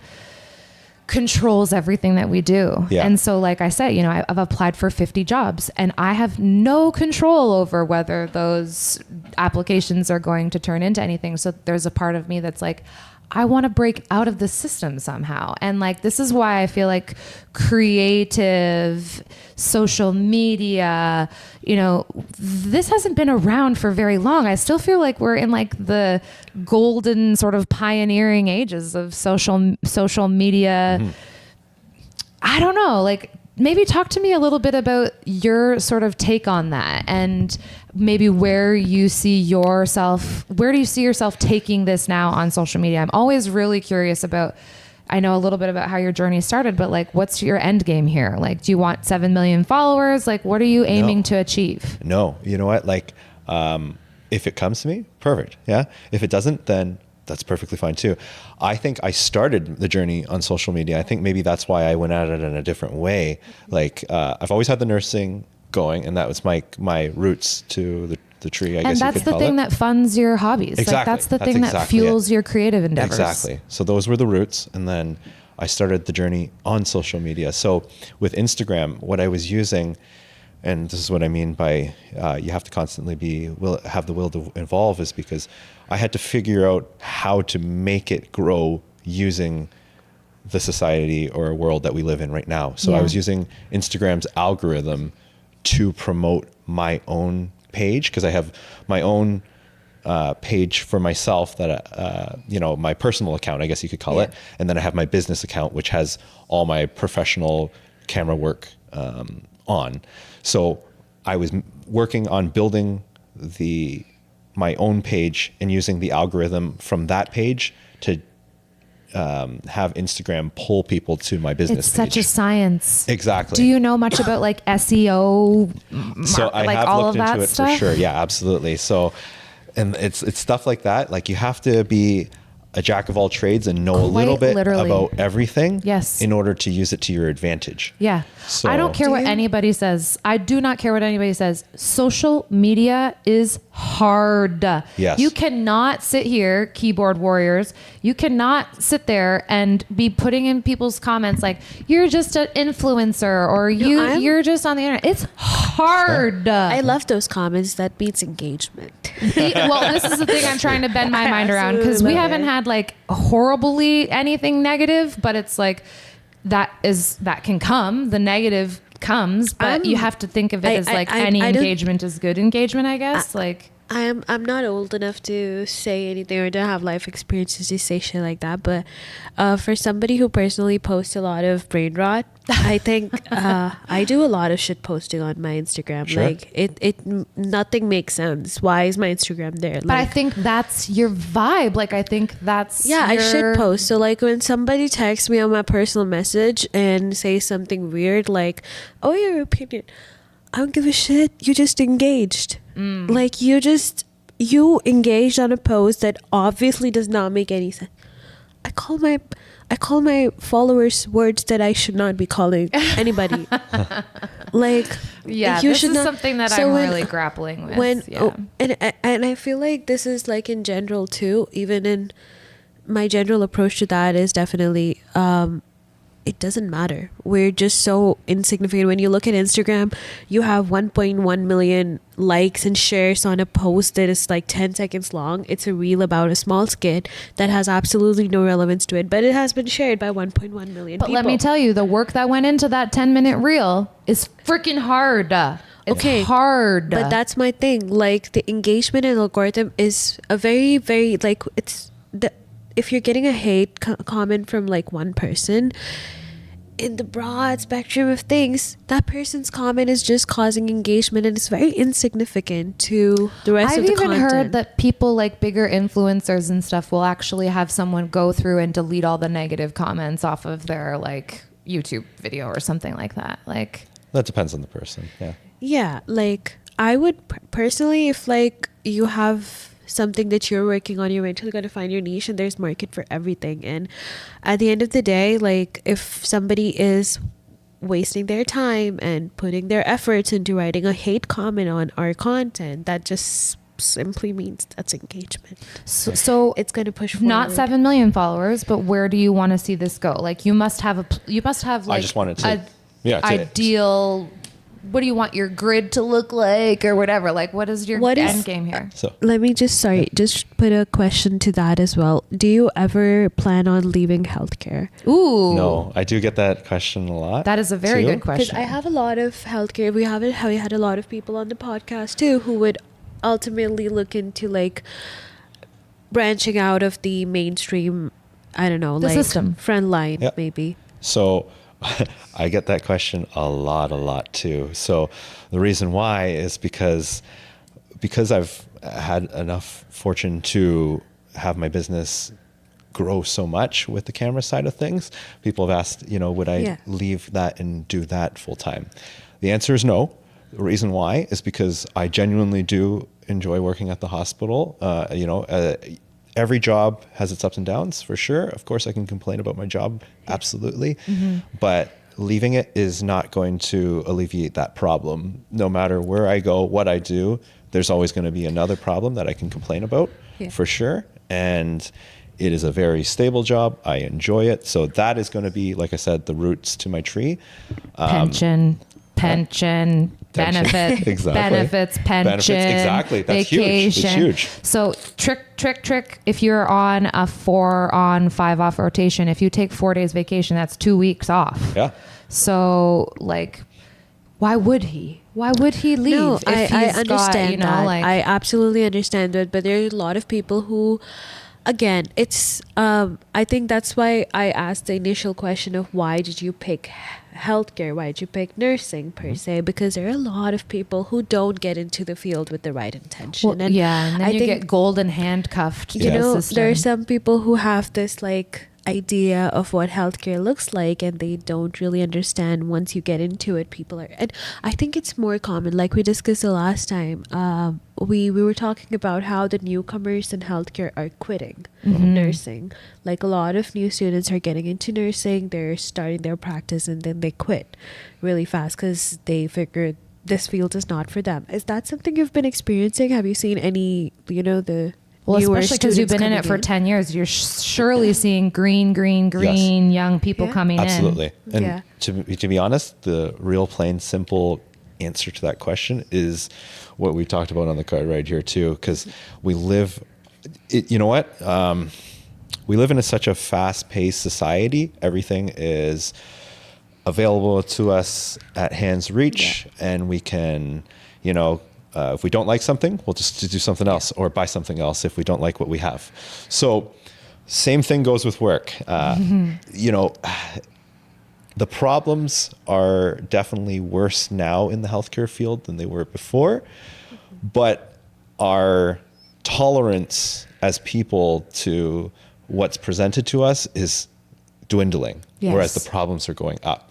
So we have to meet that somewhere in the middle. Otherwise, yes, of course, we're going to leave and quit our job immediately. Or or if you're coming new to a job, you don't like it, quit. And younger people have very different perspectives on work-life balance and mental health in the workplace and quality of life. And I think, I don't know, fellow millennial, there is almost this weird unspoken rule that you sell yourself to your organization and you don't question things. Whereas I find the younger generation is no, I'm not going to pick up that overtime shift or I'm going to call in sick if I need a mental health day. Whereas our generation, it's you don't do those things. That's you right. don't question That's your exactly boss. it. The corporate culture, you just put up with it or whatever, right? Yeah. It's the younger generation is changing. Exactly. I think I'm hearing a lot of, sorry, you were saying something. I was just going to say that's the answer to your question. Yeah, is that yes, I have seen people come in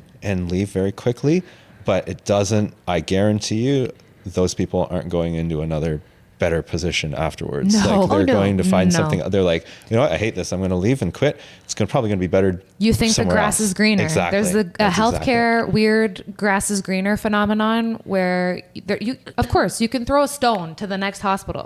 Yeah. But, No, but- every single hospital has Like problems. I have noticed this as a pattern. Like now, a lot of people are quitting nursing to just like the field, not switching hospitals because the work culture is toxic or anything. But at Right. this point, like a lot of newcomers are coming into the field and realizing this is not made for them. And But you're talking just about nursing only because, you know, you're in that circle where healthcare field. Yeah. If you ask police officers, Same are there thing. exactly? No, same that's what thing. I'm saying. It's This the is like public a and social cultural services. Exactly. It's public and social Yeah. services. Yeah. It's Exactly. the business of caring for people is not a glamorous job. And I've said Exactly. this a bajillion times. Yeah. But like, Yeah.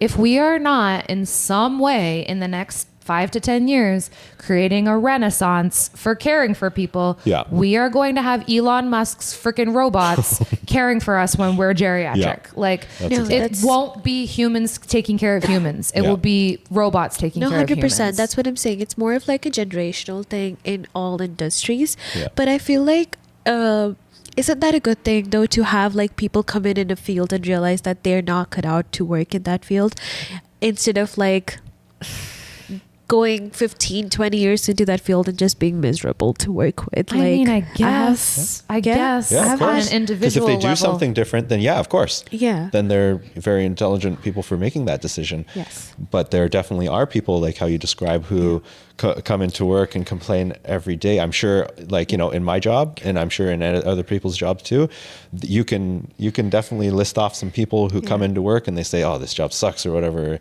you know, but do they do anything about it? No. I was going No. to say too, usually those people, it's their job sucks and their life outside of their job usually sucks too. Like if they, I don't know. It's Yeah, just you're usually, so obviously about gender, like you're in a very female dominated field now. Like, is that something that's kind of like have you seen any different patterns like with the generation coming in? Is it like more, it's getting more balanced out, it's getting more There's definitely more men coming in for sure. Yeah. Absolutely. It's still definitely more dominated by females, but there's more and more men. is it coming like, into nursing have you homes. ever experienced any sexism like as a male nurse? Is that something that's in the field? Because I've never actually had the opportunity to listen to a male nurse talk about that.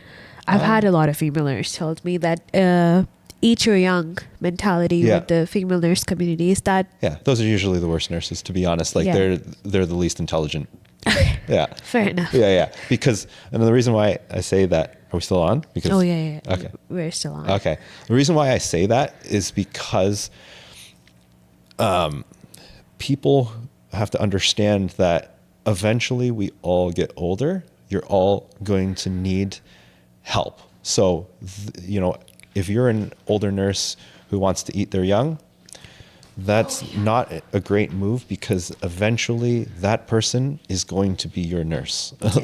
So you will need to rely on them. So if you're claiming that this person isn't good enough at their job or you don't want them to be good enough at their job, then I hope you're okay with them taking care of you in the future. So Yeah. eating your young is never a good thing to do because right now you need them as your teammate, because if you're training them, then they are going to be your coworker. They're going to be the person that you rely on when you need a hand in your patient room.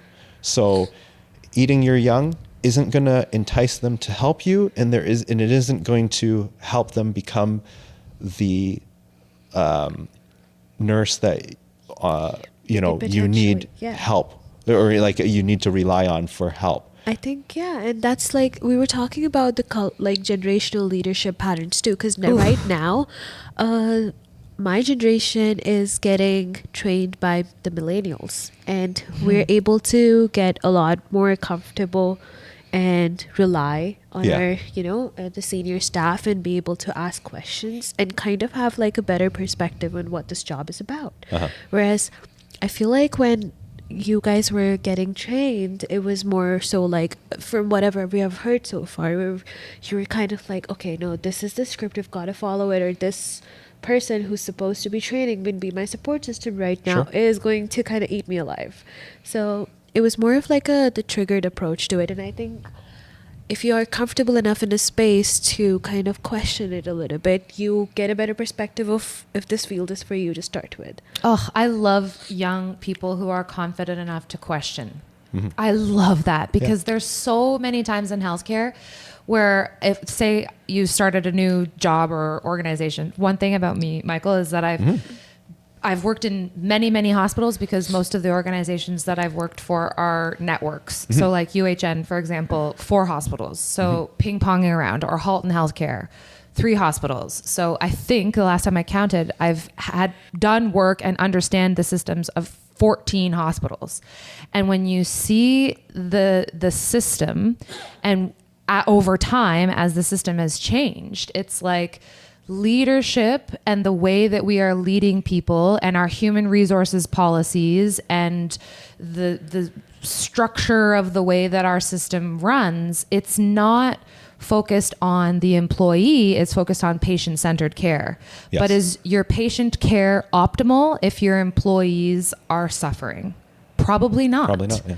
Right? And so I feel very strongly that we need to shift more towards a people-centered approach in healthcare, not just patients. It's not like a customer in the community, like at the grocery store or the gas station, if they freak out on you, like you're not allowed to do that. But in healthcare, it's like the patient is always right, and patient-centered care, even when they're spitting on you and calling you every name in the book and being racist and sexist and homophobic. And it's like in healthcare, we really need to be supporting the nurses and the clinicians and the frontline workers who are dedicated to staying in this field, because the people who are remaining and the people who are brave enough to be integrating into the system as it stands right now, you got to have thick skin. Yeah. And you really, really have to make sure that you're taking very good care of your mental health and your physical health, because the system is a tough question for system. both of you, though. Like, It's a you've tough been in the system. field for a little while now, and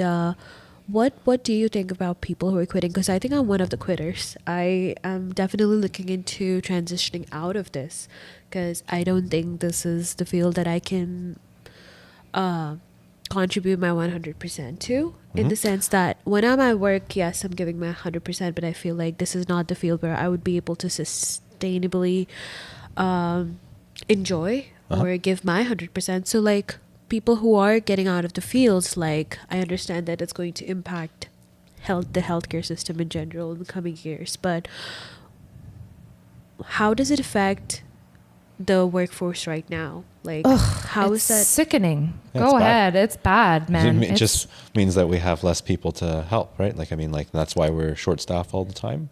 But It's now not that it's not your like- fault. Like, you know what I mean? Like you can label yourself as a quote unquote. I don't think it's a quitter. Yeah, it's quitting is like a bad way to label it, for sure. So whatever you want to label yourself as, you know, that's okay. It's not your fault that you want to leave. No, but that's Well, the you thing, said like, something it's so not- profound. You said that you can choose your reality. Absolutely. And if you're brave enough to choose, or first of all, even acknowledge, once you've acknowledged and accepted that this is the decision that you want to make, good for you, because Yeah, that means absolutely. that you're following your authentic truth and you're following the direction that you're feeling pulled to or compelled to. No, because to not chase. gonna lie, I'm definitely like a person who needs to be in a, you know, people facing position. Sure. I cannot sit behind a desk. That's Yeah. not my thing. That's the whole reason I'm in this field to start with. And I love admin. I love working there, and that's exactly what I'm doing You should right see now. this girl work a room. Like, she's so good. It's amazing. It's Yeah. incredible. But regardless of that, I'm still, it's just the constant policies being thrown at our faces, and like, again, the getting trained by the eat your young kind of mentality holding people. So like, as somebody who is right in the middle of it, you still don't have boomers out of the workforce. You have all of these Nearly new though. generation- Nearly. Are they Gen Z just overtook the percentage of like demographic in the workforce. Like, Gen Z is more than boomers currently. Oh. This is I like where you're going with this. Yeah. I think what I would love to know is, do you have any personal thoughts or ideas on how we could improve the system so that younger people maybe not knowing what they want to do when they grow up. Because whether you realize it or not, in the coming 5 or 10 so years, years, you're leadership. Yeah, pretty much. You're the senior nurses, you're the senior admin staff. So like some of the policies that definitely you struggle with, I'm asking, like, what was your trauma getting trained, which can be fixed right now? And how would you, or have you thought about this? Like, do you lie awake at night thinking, like, how do we fix the healthcare system? Yeah, you'd be like, if these things were probably worked out, these nicks and knacks, this would be a better workplace to be at. I guess that's a really... It's a loaded we're giving you many layers sure. to that question. Okay, so like, I guess, I mean, on the level that I have control at, being on the front line, the answer, quick and dirty answer, would be what I said to you a second ago, where you can change how you approach training new staff. So how you handle with questions that new staff have, and you want to be inviting. You want to actually answer the questions that they have. You want to be supportive. You want to guide them as best as you possibly can to represent and train them to be a good nurse. And if it's not for them, then it's not for them. So you've done your job to the max of your abilities. And then that's how I would change it on my level. You think there's something at the school level or like the I think learning that's always level been even? a problem, right? Like on the school level, when you're in elementary school going into university, I don't think they train people, or like, at least I remember having like a job course or civics and careers. Exactly. Yeah. You aren't really well prepared to know what a job entails. So you actually have to go through school, pay a tremendous amount of money to go through university, and then go into a job that you have never done before. You've never done before, or maybe you've done volunteered, but volunteering is much different than doing the job. So like, unfortunately, you have to jump both feet in order to know what a job is like, and if it's for you, in order to know whether or not you want to stay or go. Would you ever look into transitioning into administration? Leadership? Personally, it's not for me. The highest form of leadership would be to Team lead. Team lead or train new staff. I Clinical swear to educator. God, if I look at a nursery and they have like this amazing welcoming ideas, and you ask them, do you ever want to be part of admin? They would probably say there's a no. resentment. There's a resentment against, listen, I am in leadership. I know. I feel it. I feel resentment over leadership above me, because I just feel like leadership above me at times is so disconnected from what's actually happening at the front line. Yep, and a you're lot of these crushed on both people, ends. of these people that are, in their boardrooms making these executive decisions based off of balancing the budget and whatever, they haven't worked frontline in 20 years. Exactly. So they don't have a freaking clue about what's actually happening and the experiences that you're going through. And That's it's exactly like it. when admin or whatever says, well, you're just running one short. It's like, well, would you like to come and work one short on this unit that's, bursting at the seams and super sick people? Like it's almost like leadership tries to diminish the crappy situations that the employees are being put in, trying to make the situation seem not as significant or smaller, when in reality it's dangerous. Like it's dangerous sometimes, the situations that nurses are put into. I think I was definitely one of those people who ended up getting the middle admin position way too soon in my career, and I was just like, hell. Do you resonate with that there's a resentment from frontline to leadership? Absolutely. There's like a crush that, like you mentioned. Exactly. There's a crush from both ends. Unfortunately, they can't meet the needs from above, and they can't meet the needs from quote unquote below. So that's why, I don't know, unfortunately, I think from the administration or higher tiers of healthcare, making the decisions is not a great idea. So when you ask me the question, what I would do to change, unfortunately, the answers that I would give you aren't feasible, because I, on the frontline level, you aren't the one with the money that can make those changes. So I would love to give you answers, but it would be, say, for example, you know, like if we're working short in other provinces, they would distribute the money that person that didn't show up for the job that particular day amongst the people that came to top up their work. wage. Exactly. So because they are working harder, they're working harder because for whatever reason, one person isn't there that day. So they're being compensated for the extra work that they're doing. But unfortunately here, at least, you know, where I work, they don't do that. No. You just work short and You're move on expected to with the suck day. it up, buttercup. Exactly. Yeah. So Yeah. that is a change that I would make if I, you know, on our level, we were actually able to, but the people that are making the decisions are the people that, like you said, don't do the job. So I don't think that we have enough of the people doing the work at the table where the decisions are being made. that's exactly it. I think we need to be integrating, quite literally, I think we need to have a brand new, green, fresh new grad Yeah. at the decision-making table. Yes. I think you need to have a medium experience level person. You need to have a seasoned nurse.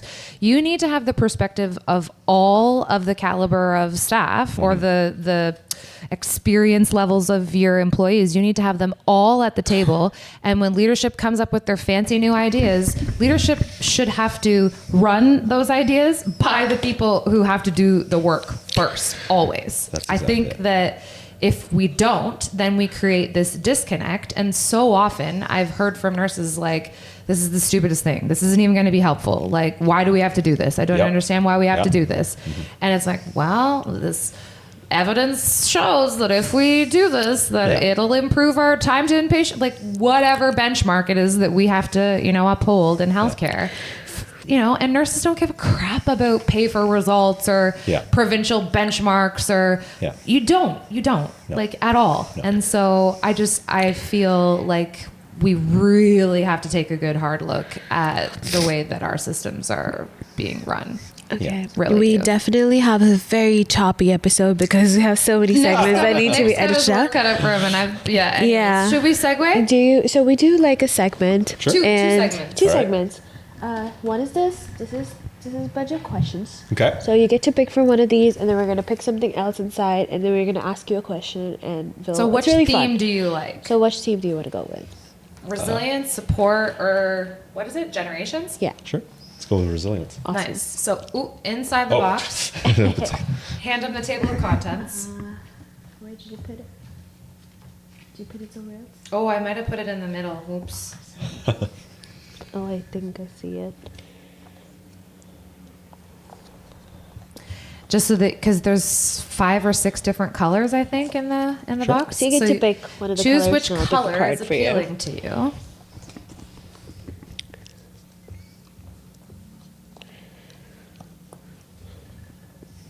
You have glasses, don't you? No, I don't. He's absorbing all of the. I envy the topics. people who are like in healthcare, IT, and don't have glasses. Like, You know what? I used to wear glasses, but then I got LASIK. Good for you. Yeah. Yeah. good smart decision. Let's Glasses go. for me are like a security blanket. I don't dislike them. I just think, I like to. Well, and working out and stuff, like wearing glasses is probably a pain Yeah. in the. Yeah. Okay, what color, my friend? Let's go with self-reflection. Self-reflection. Purple. Perfect. Let me pick something for you. Sure. Oh, okay. 2. Double duty. I'm just gonna. You picking the best one? Yeah. Okay. So you get to pick which one you like more. You Okay. can answer. Have you ever failed at something, and what was it like? And what's something that worries you right now? Ooh. Have you ever failed at something and what was it like? Okay. Or is there something that's worrying you right now? Is that Okay. the end of it? Yeah. Yeah. I've definitely failed at a lot of things before, for sure. But he fails forward, Sham. Yeah, like that's my answer to that. Like, do I have to explain the situation, or do I just tell you It's how? up to you. It's up to you. Okay. Like What's the thing that stands out to you as being the biggest failure in your life? something that gave you a good lesson, whatever you feel like talking about. It's the biggest failure. Okay, sure. Like, I guess in my journey towards becoming an ICU nurse, there was a period of time when I was applying for a job, and it wasn't ICU, but it was a stepping stone to ICU. And at the time I had to take a test for it, and the components of that test would be required for ICU in the far future. But unfortunately I had failed that test. Yeah, and that's a huge blow to the yeah, ego. and it wasn't just one time. I failed the test multiple times. I had the opportunity to appeal, and then when the appeal process had happened, it was even appealing was devastating for sure, because you know, it was embarrassing to have to say, you know, I failed this test, and everyone thought that I was gonna, you know, proceed forward. So I had a lot of pressure, and it was embarrassing to tell my colleagues at the time. And it's like, you know, I didn't unfortunately pass, so I'm not going to be able to proceed forward, but I'll try to appeal. So then I went through the appeal process. I had been reached out to the people that said that I could be connected to maybe help me understand the topics more, and I had never had to do that before. So I went through all that, and even with the help that I had received, I still failed the second time around, and so it was incredibly embarrassing. Because was there a maximum number of times that you could fail before you couldn't do it again? Three? It was two. Oh shit! Oh, shit. Okay, so then what happened? Oh my gosh! I failed both, and then it was a massive blow to the ego, because I said, like in the far future, I definitely want to be an ICU nurse, but if I can't even do do the steps necessary required to have this job, then how do you struggle from test anxiety, or like? Sometimes it's not test anxiety. I'm slow at doing tests for sure, but I just wasn't able to grasp the concepts. So it was a massive blow to the ego, and you would have some people saying, oh, well, why would you even try that or whatever? And like, well, it looks like you're not good at that job or whatever. So how did you end up, what did you do next? How did you get the credentialing that you needed? So I persevered. Like, I just kept going forward, and I said, you know what? I'm going to step away from that scenario for now, and then I'm going to return in the future. And that's exactly what I did. I just kept learning more about it over time, like those concepts. And then when I had to take that test again, I passed, and then I didn't want that job. Like, I didn't want it. That stepping stone of a job, I was overqualified for now. Oh my goodness. So that it was like a blessing in disguise. Exactly. This is the thing. Like, sometimes things that we think we want so badly, we want them so badly, and when it doesn't happen, this is my feeling, it's the universe protecting you from a thing that wasn't meant for you. It's the universe protecting you from something that wasn't meant for you. And friggin' hats off to you for not giving up, man. Like, the fact that you with your tail between your legs, had to go back to your colleagues and be like, shit, guys, like, it probably, in my mind, or at least how I would feel, is like my colleagues would be looking at me thinking that I'm incapable of being a nurse, or that I'm incompetent or whatever. But like, can I just tell you, like, I didn't study a day in my life in high school. Like, I learned zero studying skills. And when I got to university, like, tests, multiple choice tests, like, oh my God, like, I didn't know what I was doing. And I think failure, when we fail through, like, when something happens that you fail through, I think that we should see those as a learning opportunity for sure. And when some things, things that we think we want in our lives don't come to fruition, we have to see that as a blessing in disguise. Absolutely. Yes. We have to. There you go. Yeah. Thanks.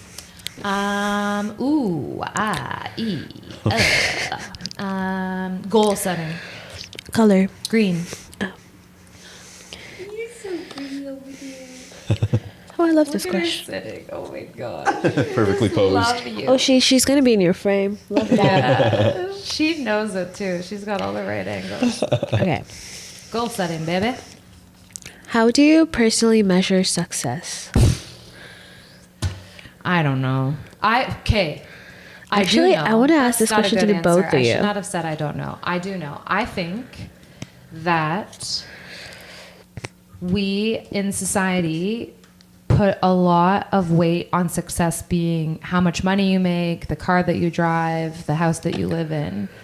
But you alluded to this very early on, that the time that we have is so precious to us. I think that when you are truly successful, you are able to spend time doing things that you are passionate about with people that you love, doing the things that you want to be doing in your own time with no rush and no pressure. And like, you can go for dinner with your partner on a Tuesday evening and, you know, not be glued to your technology. Like, I think that we should be measuring success more so on our ability to spend time doing the things we love with the people that we love, as opposed to the things that we have and the monetary gains that we What achieve. about you?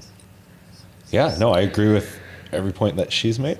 Time, right? Like, Yeah, time. absolutely. If you have the gift of time, I think, Yeah. is so important. And if you can make it in a point in your career where you're comfortable enough financially, where your bills are paid, you've got a roof over your head, food in your belly, you can, you know, spend time doing things with the people that you love, I think that's success. I don't think it's being a billionaire or whatever, because I'm sure with inflation that the number has changed, but, you know, for years it was anything over $75,000 or $80,000 doesn't make you happier. No.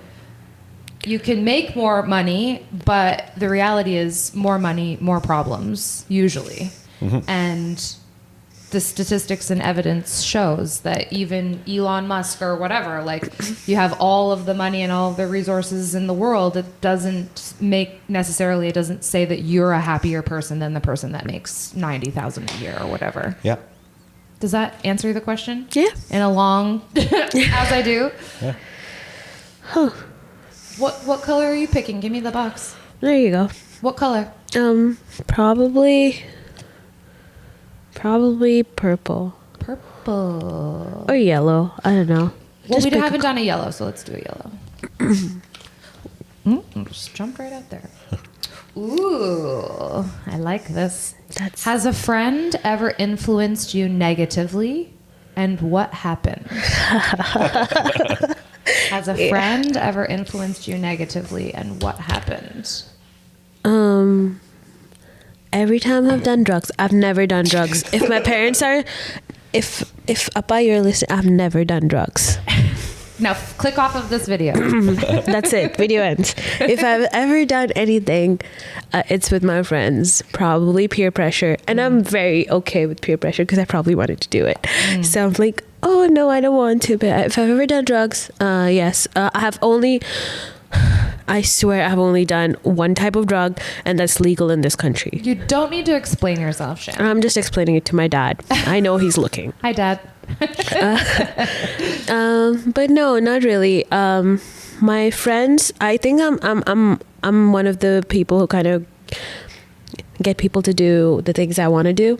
My mom has always called me a big manipulator. You should have been a lawyer, Sham. Probably. I was definitely looking into that when I was a kid. But yeah, no, I think I have been the peer pressure kid for sure. So you're the one influencing others. I get my way with things. Definitely. My Myers-Briggs says I'm a psychopath, so You're not a psychopath. You're not a psychopath. but no, I've never had friends really. My boundaries are very clear. Yeah, you're so good at that. I respect people's boundaries a lot, and I set very clear boundaries, whether it's like space, what I want to do, what I don't. If I don't want to do, you can dig up the earth and make a route straight up to China and be like, let's go to China. I will not do that. As cool as it is, I just won't do it. If it's not so pressure other people to do it. 100%. Okay. Easily. For sure. Use your power for good, Sham. That's all I can say. Is use your power. I haven't explored it yet, so everybody's good so far. Yeah, I don't know. I think our peers, when we're younger, I think, at least you could speak for yourself, Michael, but I think that when I was younger, you just want to fit in. Yeah. Like, you just want to fit in. And so I think especially in the era before social media, Yeah. none of your stuff was on the internet. Like Yeah. you know, the things that we were influenced by, it wasn't going to end up on, you know, social media the next day. So I think younger people now are so They much have better even at less establishing accountability. boundaries. Like, I don't know. I think feel the only reason I establish boundaries very clearly is because I feel like in my head, whatever thing I have as a substitute to what you're asking me to do, that's probably cooler. Oh my That's just a very self-obsessed You're thing, so but that's not true. It's, again, it's like the different generational sort of perspective, right? Like, I don't know. I try to not follow. Do you peer pressure people? Following. I have a very I hard don't time peer following pressure it. people. Do you get peer pressured? Do you Do I feel get- yeah? Do you ever feel peer pressured? No, I Can I possibly trick you into doing something? don't think so. Because if I didn't want to do it, I wouldn't do it. I think You can suggest. Fair enough. Michael is mentally stable enough that you would not be able to manipulate or peer pressure. I think it's the Asian culture in him and I. We're very like headstrong. No, I think that the younger generation has more self-awareness than our younger the millennial generation when we were teens. So we do another segment called, it's very quick. It's called The Olive in the Pit. Okay. We get olive, which is Okay. something that's really exciting that happened to you in the last week or Positive, yeah. month or so. And a pit. Pit's like The pit, something shitty. like something crappy that happened. It's kind of like peak and pit, but the olive is the positive thing that happened, and the pit is the negative thing that happened. So can you think of an olive in a pit? Start with your olive, or start with your pit, whatever you prefer. Okay. Let me think of Putting this him on the through. spot. Yeah, exactly. We're just trying to extract personal information here. Yeah, no, absolutely, absolutely.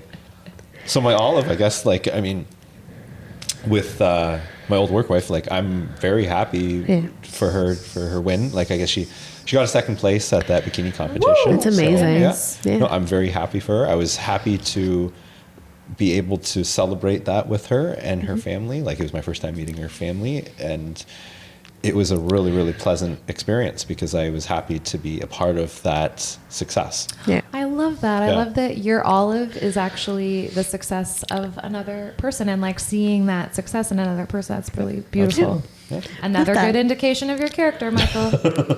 Do you have a pit? Do I have a pit? I think that's the part that I You was kind trying of to think resonate of. with me as this glass half full kind of guy. Yeah. So he would have to scrape the pit from the bottom of whatever because he's probably smothered it with positivity already. Yeah, I guess a pit would be something so silly.